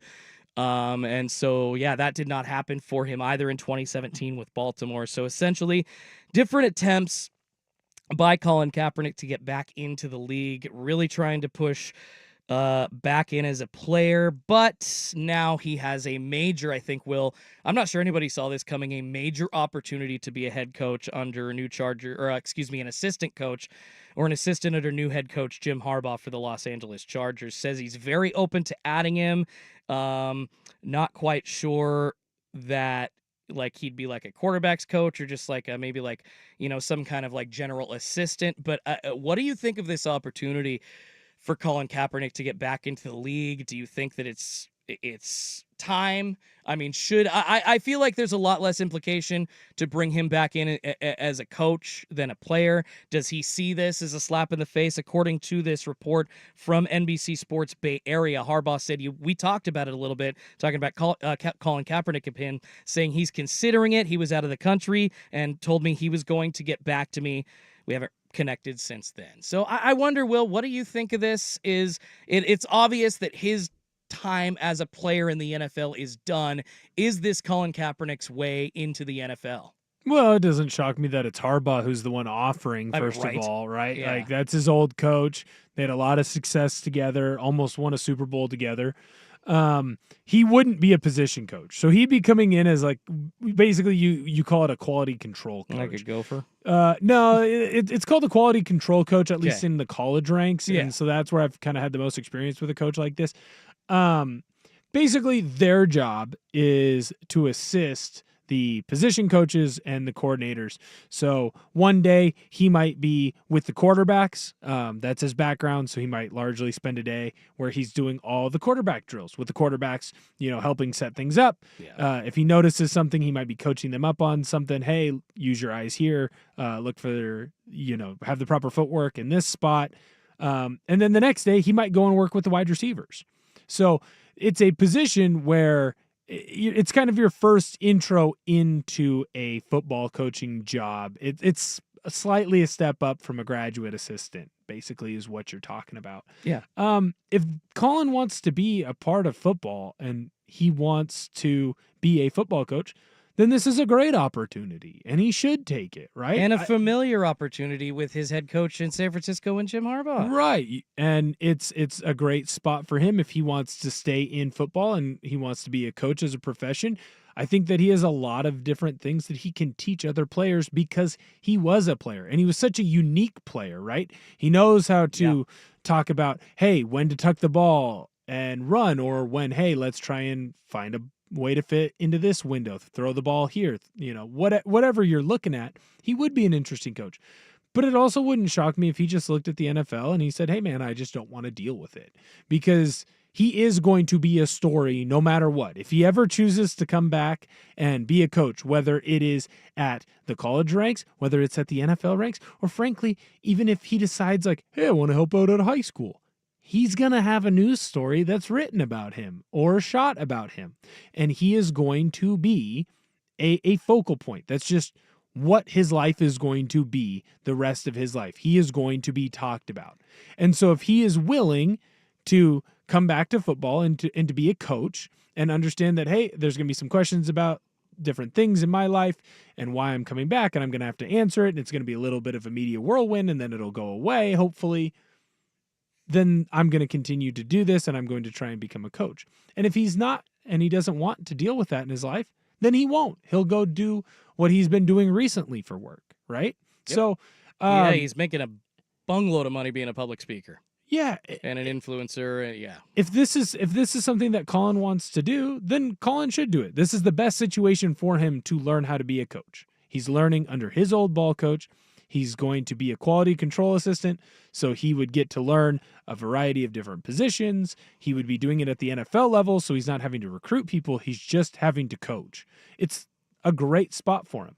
But it has to be, is he willing to go through what will be a media frenzy for at least a couple weeks, maybe even a month or two, because he is such a polarizing figure. Well, and you wonder too. I mean, I feel like that's going to happen in any situation that he's going to come into. If he signs with the Chargers as a coach, or somehow got a job again as a backup quarterback in the NFL, like, the media storm's going to happen. So I think you just have to prepare for that, knowing that if I'm Colin Kaepernick doing this, then I've got to be prepared to answer all of these questions. And at some point, I think it will die down, especially if you're a coach. I mean, I don't think I haven't seen I like am so far out removed from if coaches were doing that protest or not by kneeling on the ground, and like if that some did. Some did. Some owners did. Remember, Jerry Jones did. Thank you. Yes. So which, yeah, exactly. Which that was a big news story. So when you see, staff members doing that and that becoming a story, would they be okay with that? Jim Harbaugh says yes. But I guess it really is, like you say, it's ultimately up to Colin Kaepernick himself. What an offer. I mean, what a crazy good offer with the guy that you succeeded with in the NFL before, made the 2012 and 2013 NFC Championships game with under the 49ers. So, yeah, I think it'd be a cool pairing, but you're right. It's up to Colin Kaepernick and up to him alone whether or not we're ever going to see him in any capacity in the NFL again. All right, we got to move on. Let's get to some NFL training camp potpourri, a Bo Nix update in Denver, and of course Matthew Judon dealt from the Patriots to the Falcons. We'll address all of that news coming up next here on 1080 The Fan.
is teeing off in front of a gallery on the 10th hole at Eastmoreland. Crunch Time, brought to you by Crunch Fitness, with memberships as low as $9.99 per month. Find your Crunch Time in Portland, Vancouver, and online at crunch.com. All right, Crunch Time brought to you on the Fan by Crunch Fitness. Memberships as low as $9.99 per month. Find them at their multiple locations at crunch.com. Hey, Will, we got a little NFL music in there. Let's try to spice things up with hold that. on. Got that NFL films bed somewhere in there. Hold on, I got it. I'm pulling it up right now, about to play it. Appreciate you, bro. Yeah, it's right here. Got some NFL potpourri. I got you. This is our Colts. This is our team. Is this not the NFL music you wanted? No, I was hoping for some like Autumn Winds. But this is our Colts. We love them. What is this? You haven't heard this? I have not. I've been out of Dodge for a couple of days, hanging out with the wife for her birthday. Oh my God. So I'm assuming that is a fan that just made a song for the Colts. It's a great fan. It's a great song. I thought that's the song that you wanted. No. Apparently, I need to go sing a song about the Seattle Mariners. Maybe I can go viral or something. Hey, he went very viral. This is our Colts. This is our year. This is our year. Hey, with Anthony Richardson, you never know. See, cool thing about Anthony Richardson, at least we got to see him, before he went injured last year in some regular season games. Kind of sucks that J.J. McCarthy does not get that same luxury here in 2024 for the Minnesota Vikings. All right, some NFL news and notes from around training camps happening. Some pretty big deals still happening through training camp. Matthew Judon, New England Patriots top edge rusher, traded to the Falcons for a third-round pick in the 2025 draft. He had been practicing with the Patriots at that point after he had a brief absence from the team. They are supposed to work out a new contract in Atlanta for Judon, of course. He's coming off of a shorter season because of an injury. Still, though, even as he's getting older, producing at a high level, I believe he's one of only 2 Patriots in team history with 2+ seasons of 12 or more sacks. So this guy's good. I'm surprised that Jerod Mayo let him go. I don't think you trade good players. I get that he's aging. A third-round pick ain't bad, but I'm not quite sure what the Patriots are doing here. Or, maybe is it people are having trouble with new head coach Jerod Mayo? No, he's aging. He's 32. Okay. In a position where guys don't play extremely long. He's also an edge rusher, and he's not your traditional defensive end. He's more of a Von Miller type. Gotcha. Which, hey, man, what those outside linebackers are able to do right now, they're running 4.4 40s. I mean, Nolan Smith ran like a 4.3 or whatever it was out of Georgia. But you're going up against guys that outweigh you by 80 to 100 pounds in left tackles and right tackles. And so your body just gets beat on and beat on and beat on. And so it almost has like a running back type feel where you are amazing. You drop off the cliff and you can go from, a running back, 1,000-yard rusher, 1,000-yard rusher, 1,000-yard rusher. You barely get 200 yards. It's the same thing at that outside linebacker position. And I think that Jerod Mayo is just trying to sell as high as he can on his outside linebacker, especially in a season where it is lost for them. You're not trying to be good this year. So why have a good aging player? Go get something for him. I mean, but this aging player is supposed to be like the edge rusher that the Atlanta Falcons have been missing. Right. I mean, they haven't had a double-digit sack leader since 2016, right? They've sorely missed in this position on the defensive line. But and that's why it makes sense that they traded for him, because they need him now. If Kirk Cousins or Michael Penix plays the way that they believe their starting quarterback will play, they need a Matthew Judon. The Patriots don't need a Matthew Judon. But then why only a third-round pick? See, this is where I understand what you're saying. Well, everything, I get it. It makes sense, but you would think then that the Atlanta Falcons would have to pay more for him. I don't know. He's making a $6.5 million base salary, though. A final year of a 4-year deal. He had been saying publicly he did not think that reflected his value. 12.5 sacks in 2021, 15.5 in 2022. So we'll see if he can be that guy in Atlanta that Falcons fans, I think, are still mad about, rightfully so, that they didn't use their number 8 pick to draft an edge rusher and instead go with an aging guy in Judon. Is it going to work out? I don't know. All right, second NFL note I wanted to get to. Bo Nix looking like he might be the Denver Broncos' next starting quarterback. We're seeing more and more reports coming out this week that is a very, very solid possibility, if not almost a certainty, from the Denver Gazette. This was last night, talking about Bo Nix essentially after his performance last week. Another great game against Green Bay this weekend would essentially solidify his spot after their 34-30 win against Indy in their preseason opener. Another game after that would solidify his spot under center over Jarrett Stidham at starting quarterback. I'm not surprised. I thought he played really well. We saw that quick release that we know Bo Nix has, and he's just so smart. Checking down isn't something that he's going to be able to do as much in the NFL, but he nailed all his reads. It was preseason. I get it, but he looks comfortable in Sean Payton's offense.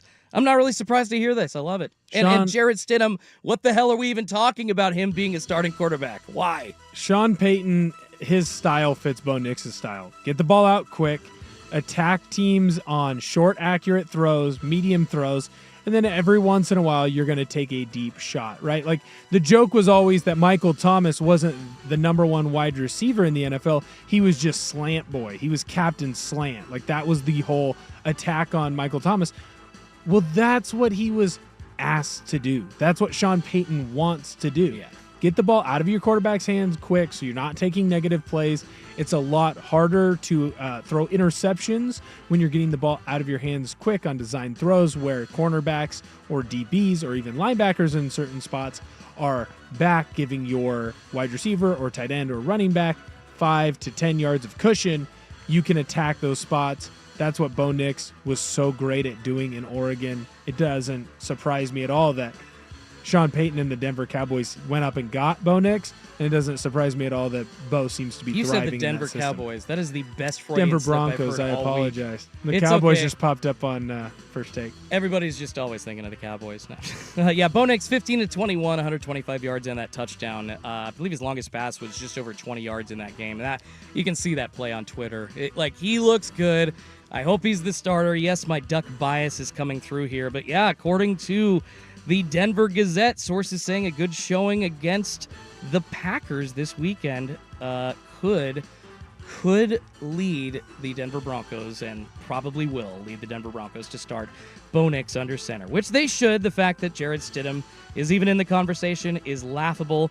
$5 million, basically career backup that we're trying to talk about turning it around in Denver. Do you want to hand the reins of a pretty fledgling franchise that's trying to just hold its head above water to a $5 million a year backup quarterback? Don't do it. Final NFL note to get to in our training camp potpourri. Some concern for the Los Angeles Rams as starting quarterback Matthew Stafford left a joint practice with the Dallas Cowboys. That's right. They were practicing with the Cowboys yesterday, Will. Matthew Stafford leaving, though, because of hamstring tightness. I can't see which leg, but essentially left early.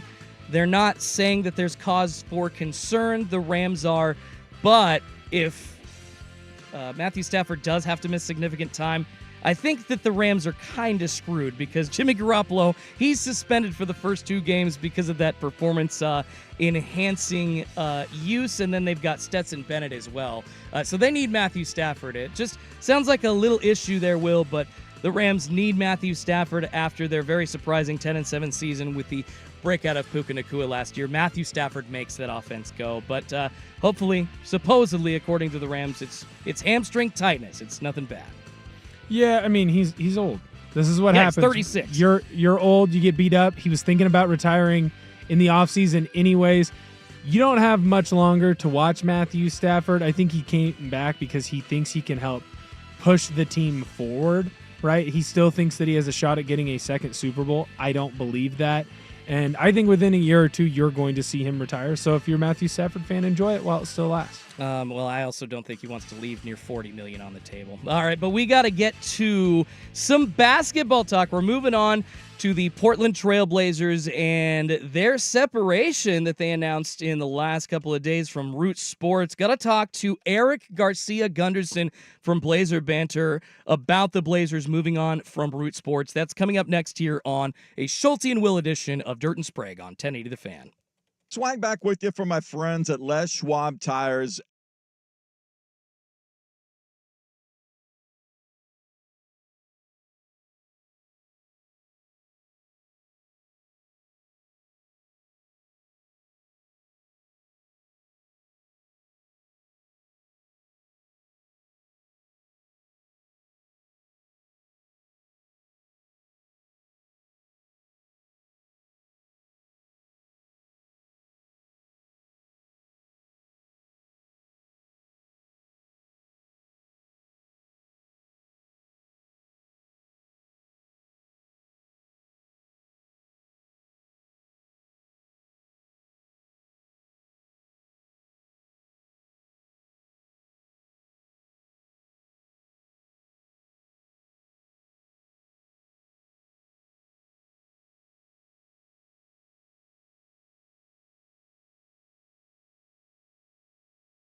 With Dirt and Sprague is poured by Pelican Brewing. Be ready for your next afternoon vacation with Beak Breaker Tropical. Pelican Brewing, born at the beach. All right, the Daily Ticker brought to you by Pelican Brewing. Visit pelicanbrewing.com for more details on locations, events, and award-winning beers independently brewed since 1996. Pelican Brewing, born at the beach. I don't know if he was born at the beach, but I'm pretty sure he was born here in Oregon. Welcome back to Hour 3, by the way, of a Schulte and Will edition of Dirt and Sprague here on 1080 The Fan. The guys are out. Swag is in Hawaii. But we are talking Portland Trailblazers right now for the Daily Ticker with a very, very insider guy that has been covering basketball for years, locally and nationally, been writing for local and national outlets. Now with the Blazers Banter podcast, we're talking to Eric Garcia Gunderson and former and fellow South Salem Saxon with me as well. What's going on, Eric? Good to have you on the program, man. Dude, happy to be on. Go Saxons, baby. No, man, it's great to hear from you, and also great to talk to you. And it feels like it's a new day today in Blazerland. I know. I am so. This is something, Eric. It's actually pretty fitting that I talk to you because we're basically the same age, mid-30s, so we know kind of what the Blazers broadcasting situation has been, since we were kids. I remember going to find games for like Portland Trail Blazers live coverage on, it was like channel 27 or 28. Then it switched to like 14. I believe on my cable, it was like 93 for a bit. And that was just kind of like with some local access given to fans, but people weren't really they weren't really notified very well about it, or there were just so many different weird little cable entities that that we just had to search really hard before the Blazers essentially ended up on KGW and then on Comcast Sportsnet, and now after that NBC Sports to Root, and now we end up here, Eric, where the Portland Trail Blazers announcing yesterday that the Portland Trail Blazers relationship with Root is done. They want to thank Root for their years of great partnership. This was, I believe, 3 years of a 4-year deal, but they are supposedly discussing new options with multiple broadcast partners, as well as including a direct-to-consumer streaming option before the start of the year. So, Eric, I just got to ask you to start what this separation from Root means for the future of fans trying to watch the Portland Trail Blazers. I think I think locally it's going to be so much easier to watch the team play. If you've got, like digital antennas, YouTube TV, I think those kind of things where you haven't been able to watch the Blazers, I do think that you will be able to. I mean, there's several people reporting, and also I've heard that, local is the way. And you look around the NBA, a lot of teams have redone their distribution, particularly to Western Conference, smaller market teams, Utah and one in Phoenix, and those teams have local over-the-air broadcasts on local television, and then they also have an over-the-top direct-to-consumer streaming option that you can get if you're out of market to watch all of the games if you want to directly from the team. So there's no details yet on what that is actually going to look like for Portland, but I think that's the general idea, which I think is a huge win for fans who haven't been able to watch games. I mean, the viewership obviously has been down because they've been horrible, but I think it's also been artificially tanked a lot more by the fact that nobody could watch the game. I mean, they moved Root to like the super premium sports channel, like right before the start of the season last year. And it made it even worse. They were making people pay even more money to get it, to the point where it's like, well, why am I going to do this? Like, they're tanking. Why should I give my money to you when I know you're going to lose? Yeah. And so I think this is a great thing for people to just reconnect with the team and maybe get to know some of these guys that they may not know because they are all pretty new for the most part. And I think it's a huge win for fans to be able to watch games at home much more easily than they have been over the past 3 years. Yeah, and I think, frankly, ever. I think you're right about that. You mentioned the Phoenix Suns, which, they basically went to a local model of just putting stuff on a local, like a Channel 8, KGW. For us, the Seattle Kraken recently separating from Root Sports, the same entity the Blazers just separated from, and I believe are airing their games. I think a few are making it into the Portland market here on KGW, but you're going to see them on like King 5 and Kong in Seattle. You're going to get them on another local station in Spokane, and that's all for free. And you're seeing teams now starting to do that. So essentially what you're saying, and this is literal music to my ears, Eric, is that we are going to have Portland Trail Blazers games for free on local television, easy to find. I don't have to pay for anything other than a digital antenna. I think that's what's going to happen. That seems like every indication that we're getting is that local is going to be where it's going to land, and it's not going to be some. I think RSNs are dead. You look around and regional sports networks. For those of you who don't know what an RSN is, it's these Root Sports, it's Comcast Sportsnet, it's all these Bally Sports whatever that they have now, like that carry all the baseball games, like. Mm-hmm. But all those, it does seem like that model is dying, and also too, like you're in a competitive landscape now for attention with people, and you can't beat free. That's why that's why YouTubers are taking over and people watch YouTube streams and stuff like that, because it's free. And so I think to compete in the attention landscape, I think it's a kind of a must now that NBA teams do this. We're talking with Eric Garcia Gunderson of Blazer Banter. We're talking about the root sports separation that the Portland Trail Blazers have finally made. Excited to see the announcement. It has not come forth yet from the team, but excited to see exactly what their plans are for the local fan, and then, of course, options for streaming, which, I would be excited even to, like, if I'm on the go, to pay to be able to stream the Portland Trail Blazers if I'm not in my home market. So you're just talking about the regional sports network model.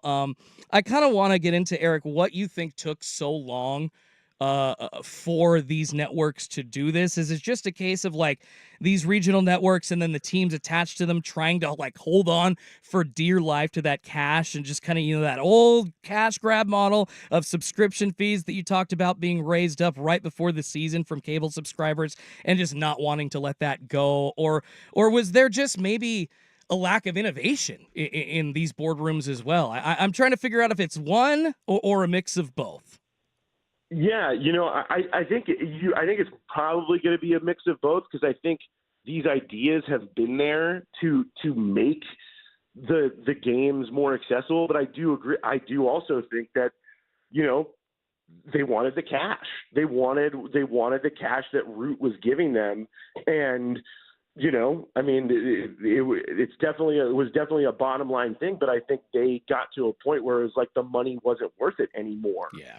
Where the fan attention is starting to slip, and it's like you can't let that happen, especially in a market as loyal as this, where people will still watch the games, but they just haven't had access to them. So I really think that it was definitely a mix of both, like trying to squeeze out all the money they could from the old model before it broke, and then now they've just realized that we can do this, because I think Utah was the first of these teams to do the direct to consumer streaming package, and they did that about 2 years ago. So it's definitely been there. They've definitely had the ability to do it, but I think they were definitely trying to squeeze every last drop of the money that they could.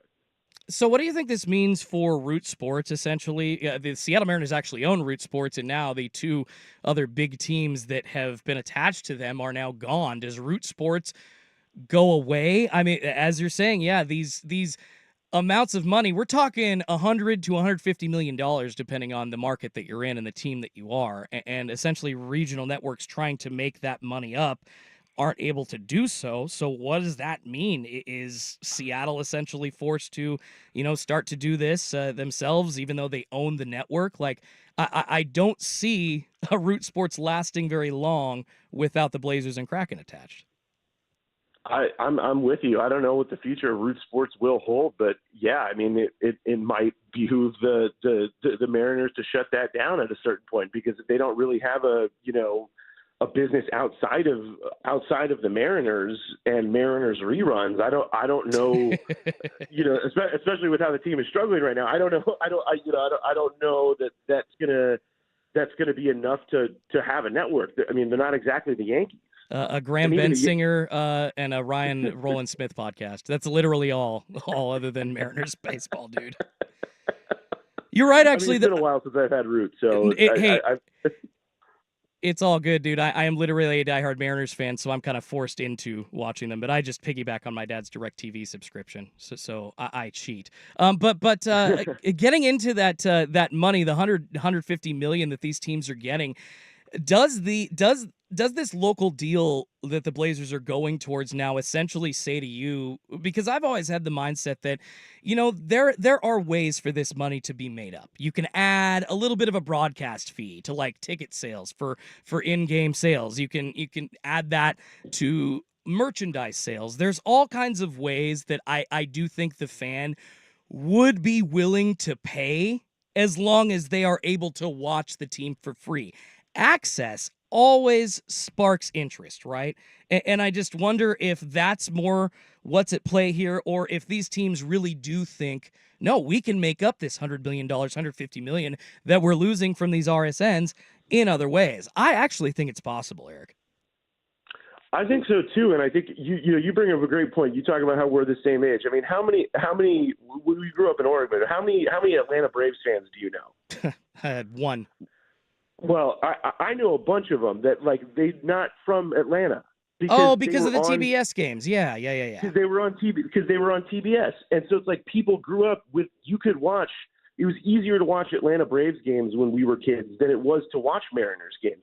So a ton of kids became Atlanta Braves fans, and it just aligns with what you just said about access being, the biggest thing. Like, that's going to spark passion. That's going to spark interest. That's going to spark people wanting to buy merch, fall in love with a favorite player, all the things that could add up to make up that money. And also, too, just like, I do think there's almost an intangible thing about just creating a little bit more energy. You have people talking about your team because people can all see it. So I think ultimately it's a big win, and I think in the long term it will be. I think it will be economically very good for the Blazers that they're doing this for free, because I think ultimately that money is going to come back around in merch.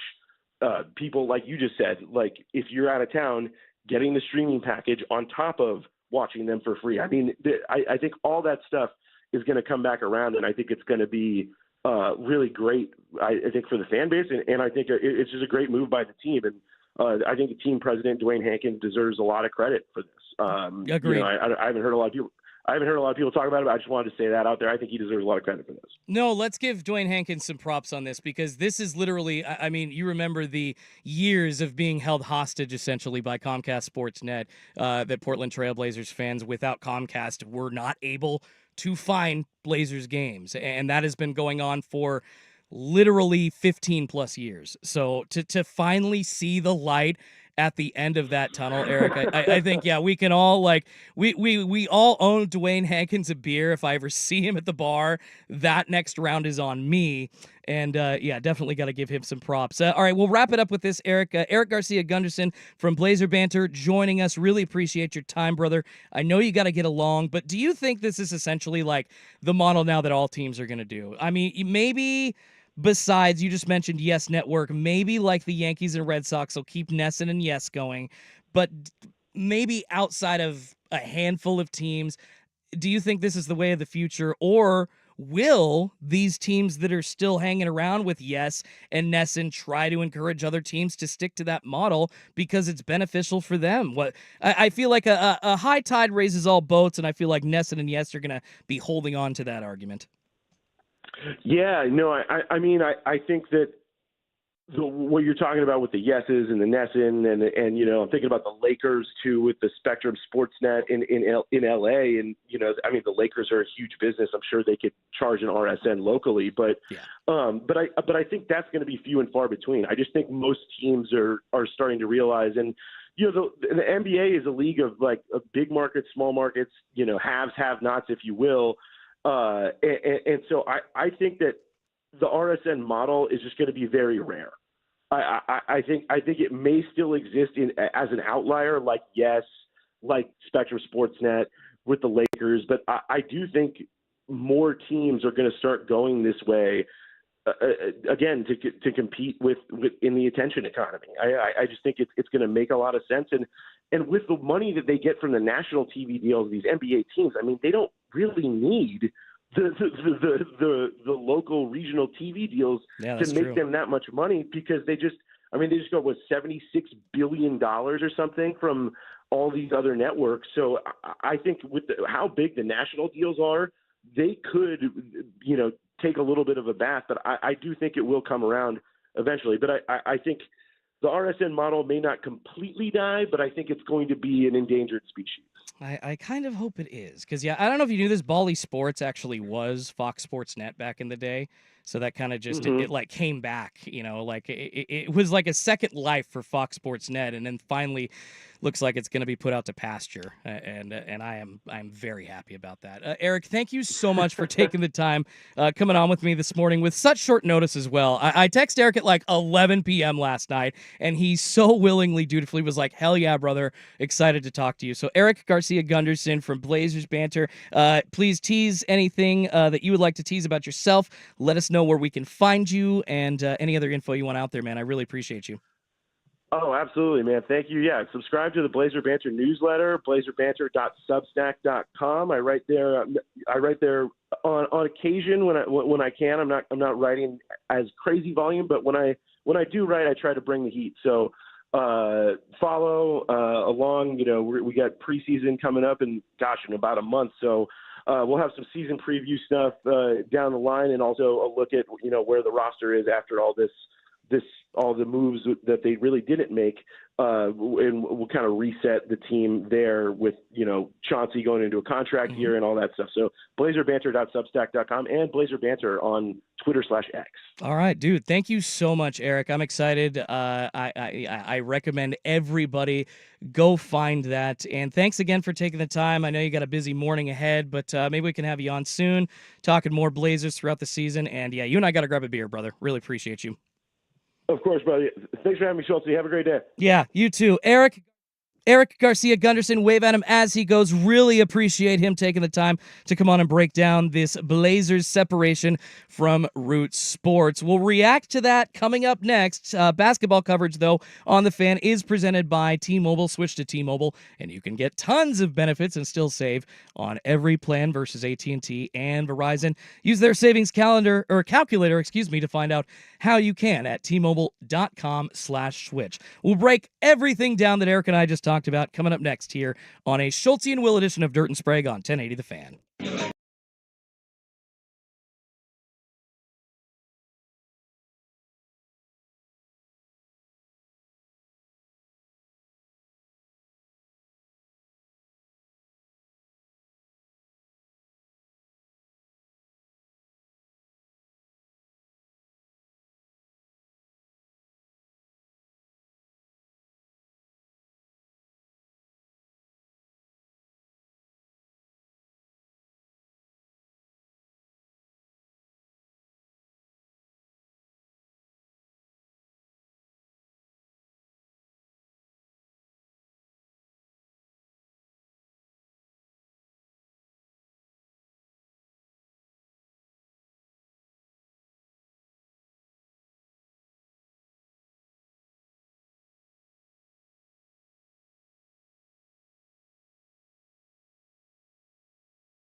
Hey, no dirt, no Sprague. We have got Schulte and Will here in with you until 9 on 1080 The Fan. Having a fun morning, talking a lot of football, actually, and we hit some baseball up in the first hour. But getting off of that conversation that we just had with Eric Garcia Gunderson from Blazer Banter, talking about the separation from Root Sports. Now, Will, I know you're not as old as I am. We have like a 8 or 9 year separation between us, but I'm sure you've heard about fans just bitching and lamenting at the access to Portland Trailblazers games locally. And unfortunately, it's just been, like I said in the interview with Eric, like a 15-year plus wait, and that wait is finally over. I think here, once we get the announcement in, a couple of days, hopefully maybe a week or two, obviously the season not starting for a good month and a half or so. So they have some time to get their ducks in a row. But, Will, this is huge news. The Portland Trailblazers now doing the right thing, making their games available, what at least reportedly sounds like will be for free over the air. You don't have to pay anything. I love it. They should have done this 5 years ago, and I'm just happy it's finally happening. Yeah, I mean, I never really had an issue getting a hold of Blazer games. I guess that's just lucky that my parents were willing to shell out the money and we had Comcast. So I always had Pac-12 Richie Network. parents there. Yeah, you know what they say. Teachers are just rolling in it. Oh, yeah. They are really the backbone of America. But it was one of those things where They are. a lot of people complain or have complained to me about it, and it just wasn't something that I really had to deal with because I always had it, right? Yeah. But if you're a sports team and a chunk of your fan base can't get to the game, you're going to alienate those who can't find it on TV. Then you factor in that, hey, we're not going to be good, and the Blazers aren't going to be good for probably a couple more years. And that's fine, right? That's what it takes to go through a tank they're and a doing rebuild.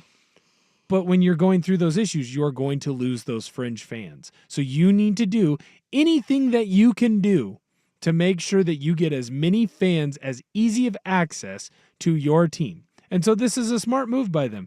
Make sure that you can make it possible that anyone who wants to watch your team or go to a game can. And that's how you build fans, not just fringe fans, but diehards and lifelong fans. Yeah, I mean, access builds interest. And Eric mentioned the Atlanta Braves on TBS. We have a Vancouver Ford texture. By the way, you can get in touch with us at the Vancouver Ford text line, 503-864-6FAN. Your dollar goes further before, during, and after this sale. Visit VancouverFord.com. I totally botched that read. Visit VancouverFord.com. They treat you right before, during, and after the sale. There we go. I got it right. But the texter says, lifelong Giants fan, but I had a soft spot for the Cubs because they were on TV on WGN. Yeah, they were on Channel 9, Will, and that was a national, kind of like TBS, a national, like, local to air channel, but I believe the strength of it allowed it to either be picked up by others, or there was like a deal of distribution where it was nationally distributed. So we all got to watch Braves and Cubs games as kids for free. And that was more available to me as a kid than like a Seattle Mariners game. So that's pretty crazy, and I just once again love where we're at. Finally, in the year 2024, we're going to get Portland Trailblazers basketball for free. My wife and I have been trying to figure out how to piggyback out of my dad's subscription for too long. So, and Will, you won't have to go east anymore either. You can. That's right. I don't have to. I don't have to jump into any rivers, creeks, streams. And I don't have to do any of that. We don't have to do that for the Pac-12 network this year because it's dead. It's done. That's right. Yeah, kind of excited about that. And speaking of the former Pac-12 or the dead Pac-12, whatever you want to call it, a team from that conference that moved to the Big Ten, the Oregon Ducks. Pretty cool report on 24/7 Sports from Duck Territory. They ranked Oregon's opponents according to ESPN's FPI, their Football Power Index. I want to dive into that with Will, and I want to tell you why I think Oregon doesn't have many tough matchups coming up this college football season. That's next, but first, here's Will with SportsCenter.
1080 The Fan. Just a couple of segments left here on your Thursday morning edition. Want to get into some numbers for the Oregon Ducks season coming up here in 2024. 24/7 Sports, Duck territory for 24/7 Sports, did a really cool write-up on the Ducks season and essentially ranked all of their opponents, Will, by the ESPN FPI, the Football Power Index, essentially that number of a percentage when you go and you look at the matchup between two teams on ESPN's website tells you who they think is going to win. There's, of course, a myriad of factors put into that.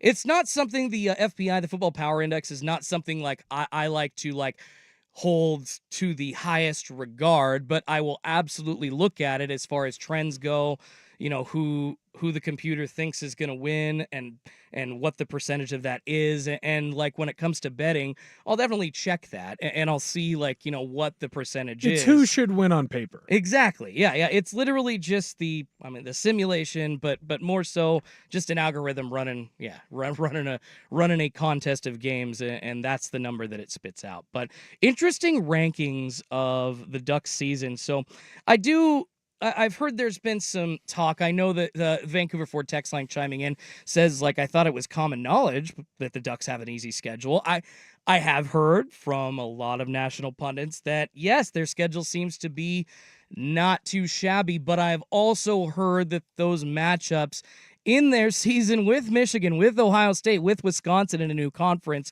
could throw them off. And I'm not as convinced that's going to happen, especially when I really look at the numbers for the rest of their schedule, Will. So I'm just going to go from 12-1 really quickly with you. Kind of give me a quick reaction. I think we'll talk more in the top 5 or 6. But number 12, of course, is Idaho. Not surprised that they are on the bottom. It is a 99% matchup predictor win for ESPN over the Idaho Vandals for Oregon, so not surprised there. Number 11, Jonathan Smith and Michigan State. That game on Friday, October 4th, is the next least matchup predictor percentage game. It's 90, but they still think that Oregon's going to win that by a lot. Oregon leads that series history 4-3. Of course, a lot of new things happening. New coach, Dan Lanning, coming into the conference with Michigan State. That one's a little more interesting to me, but obviously not the team I would have put at 11. Yeah, but there are other ones that you think could be there, right? The next one at number 10, Illinois. The Fighting Illini. Oregon has a 95% matchup, so I'm not sure why. It seems like they couldn't get one source I'm reading has a 90% matchup win predictor against Michigan State. The other one says NA, so maybe that's why Michigan State ended up 11. But yeah, number 10 is the Fighting Illini. They match up with Oregon in Eugene on October 26th. Oregon has almost a 96% chance to win that game. Not surprising. I don't know. What about the Purdue Boilermakers, Will, at number 9? The 9th best context the Ducks are playing this year. Oregon leads that series 2-1, and Oregon is the 3rd team compared to Purdue being the 60th team. So it's a road game. It's going to be a challenge, but I'm not sure that that's going to be much of a challenge. I would put Purdue, I'd put Illinois, I would put Michigan State, and I would put probably Maryland as well, all in the same category of you can put any of those in any ranking wherever you want to place them on should the Ducks win or should the Ducks lose.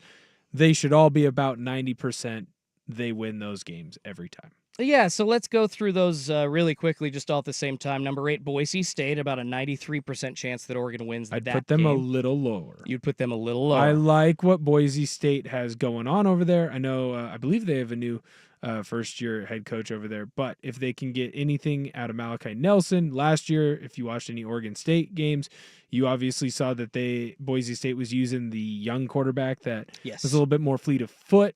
If he's the starting quarterback, just by his addition into the +1 run game, what they're going to be able to do using him in zone reads, read options, speed options, that adds a wrinkle and an element when you're looking at a lot of the ESPN, Fox, CBS, 24/7. When you're looking at their preseason group of 5 teams that could get in, Boise State continually pops up. So I would have thought that they would have been a little bit lower than 8. Yeah, for sure. 7 is Maryland, 92.7%. Oregon wins that matchup. Of course, that is in Eugene on November 9th. Number 6. This one's a little surprising to me. I would have put them a little bit lower on the list. UCLA. Oregon has an 87.9% chance, so pretty high. I think that's just for familiarity. So what they're going to do is they're giving more credit to UCLA because Oregon and UCLA have essentially been playing each other every single year. And I know they haven't been playing every year, but essentially every year, since like the 50s. So they know each other well. I would throw UCLA in the same category as Illinois, as the same category as Purdue. I think Boise State would be a tougher game than that one. Yeah, UCLA actually leads that overall series 39-32. So I kind of wonder if, something could happen, at least in the algorithm thought, because of that past record or something like that. Maybe that's the reason why Oregon has a tiny bit less of a percentage, but still just under 90 at just about 88%. This is where it gets interesting, Will. Number 5 is going to be the game at Michigan. ESPN's FPI says Oregon has an 82.7% chance to win that game. They have faced each other 6 times. They are 3-3 against each other. At this point, of course, you're talking traditional Big Ten football, Luke Fickell, the way that they do things there, slow ground and pound, versus Oregon's, high-flying, star-studded quarterback-led offense. I don't really see them being an issue for Oregon, but the fact that they're this high up on the list, I think people are wondering, at least at Duck territory, if they're going to give the Ducks a little bit of trouble. So correct me if I'm wrong. So Michigan is higher than Wisconsin and Oregon State? That is correct, sir. So I would disagree with that. Frankly, not here to jump on the Beavs, but you have a new coach and you lost the majority of your really good players. Now, that being said, that doesn't mean that Bray couldn't come in and have success. He knows how to build a winner at Oregon State. He obviously built a great defense over there, and it's a rivalry game where you feel like, as an Oregon State Beaver player, fan, coach, you have nothing to lose, so you can throw anything out there. It's at home. That being said, the talent level just isn't there with Michigan. Same thing when I look at Wisconsin. I really like what Luke Fickell is building, and he's building that dairy raid system. That being said, they were not built to be an air raid team yet. So it's going to take them a lot of time to continue to build the team up and get the players in that he wants. So I don't think they're quite there yet either. There's even some hot takes that I saw from like Josh Pate and his show where people think they might even miss out on being bowl eligible. I don't think that from Wisconsin, but Michigan, to me, when I look at this schedule, the way it is right now, it's obviously Ohio State number 1. It's probably UW number 2 or 3, and that third one I would say is Michigan. And I think you can flip Michigan and UW back and forth. Michigan, it's all going to depend on how the Orgy kid develops as a quarterback. Now, it sounds like he is going to come in and be the starter this year for Michigan. A lot of people have been comparing him to Jalen Milroe. And if you remember Jalen Milroe at the end of last year in Alabama, it was, oh my goodness, we're talking about him as being one of the best players in the country the final 5 weeks. He obviously has some clear weaknesses in his game, but when the big time matters most, he seemed to come up big for them. And as the year went on, he developed and developed and developed. But remember, at the start of the year, he got benched when they played South Florida because he wasn't making the right reads, and Saban actually wanted to go with someone else because he performed so poorly in that Texas game. Yep. There are a lot of comparisons between Orgy and Milroe because he is going to be able to do a lot of things athletically that very few quarterbacks can do in college football, in quarterback life in general. But he's young, he's inexperienced, and he could have issues throwing the ball. What Moore is going to want to do at Michigan is he's going to want to pound the rock with Edwards. He's going to want to lean on that offensive line and slowly bring Orgy along. By the time you play Orgy in November, if he's starting to peak, he could be a problem, and that's why I would have Michigan higher. His name's really Orgy? Yeah, it's like Origa. That's awesome. Oh, all right. And you're basically correct about the final 4 or 5 schools here at the top of this ranking of Oregon's games by FPI. Yeah, Oregon State above Wisconsin solely because of the rivalry aspect there, but Oregon is still an 87% FPI predictor to win that game. Then Washington, yeah, it's going to be a rivalry game, but Oregon's still almost a 90% favorite to win that. And yeah, the interesting ones, but still, this is why this was interesting to me. Oregon is still favored, according to the FPI, 65.5% for both Ohio State and Michigan to win. They are favored in both games.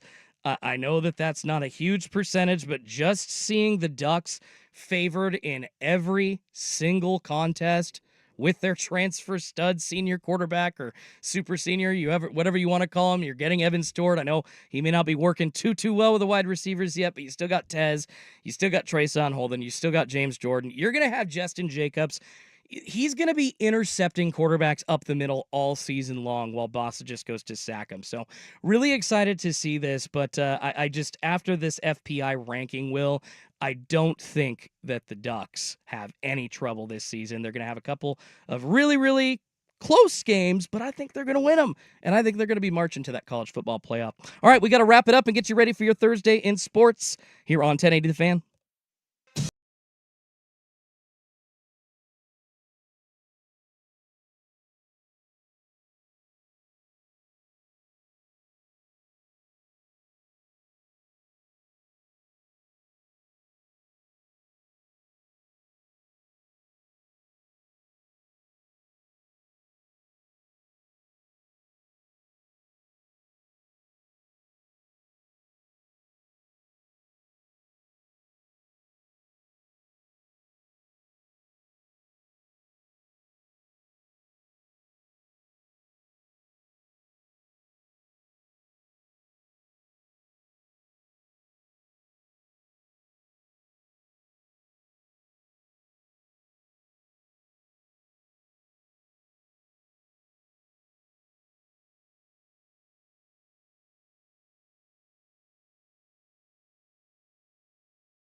his producer next week. He is, I'm really glad that he could do this. He's finally taking that Hawaii trip to go take his son to celebrate graduation that they were supposed to go take during what ended up being the Maui wildfires last year. So really, really terrible situation down there. Really just awful, gut wrenching. And I mean, unfortunately, just kind of just a side thing of that is people have to change their plans. For us, changing the plans is not a big deal. But it is nice to see Swag because, dude, that guy works so hard. He gets up so early. He deserves a week-long trip in Hawaii. And I don't know what island he's on, but I prefer Waikiki. But so in Hawaii, Never been. Laying next to those ladies on the beach and grabbing that sun. You been to Hawaii? I have been to Hawaii 3 times. Different islands or same one? Different islands. Went to Maui and then also went to wherever Honolulu. I think it's the Big Island. Is what that's on. I have no idea. I've never been. But yeah, bro, I'd like you to gotta go. go. It's an amazing. It's like my tranquility. If I had to pick one spot where I could be for the rest of my life, it would be right outside the Marriott on Waikiki Beach because that just stretch of sand, oh my God, it's beautiful. Go and swim in the warm water, has some of those beautiful people hanging out in the world, and then you walk over 2 blocks, you can go shop. It's just awesome. And then if you don't like tourists, you kind of hang out on Maui, and then you can, get a little bit of that resort feel without dealing with like all of the crazy extra. Like there's the quiet islands, and then there's the kind of more bustling islands. And Maui's a quieter island for sure. Interesting. See, I would want to go just to try and learn to surf. Like that's always been something. Also, big poke fan. Oh, they have good poke. And actually, I'd hope so. nice little nice little hack. Don't go buy the expensive poke at the restaurants. Just go to, there's, I'll come up with the name of the chain of grocery stores down there. But you go there and you can get like a pound and a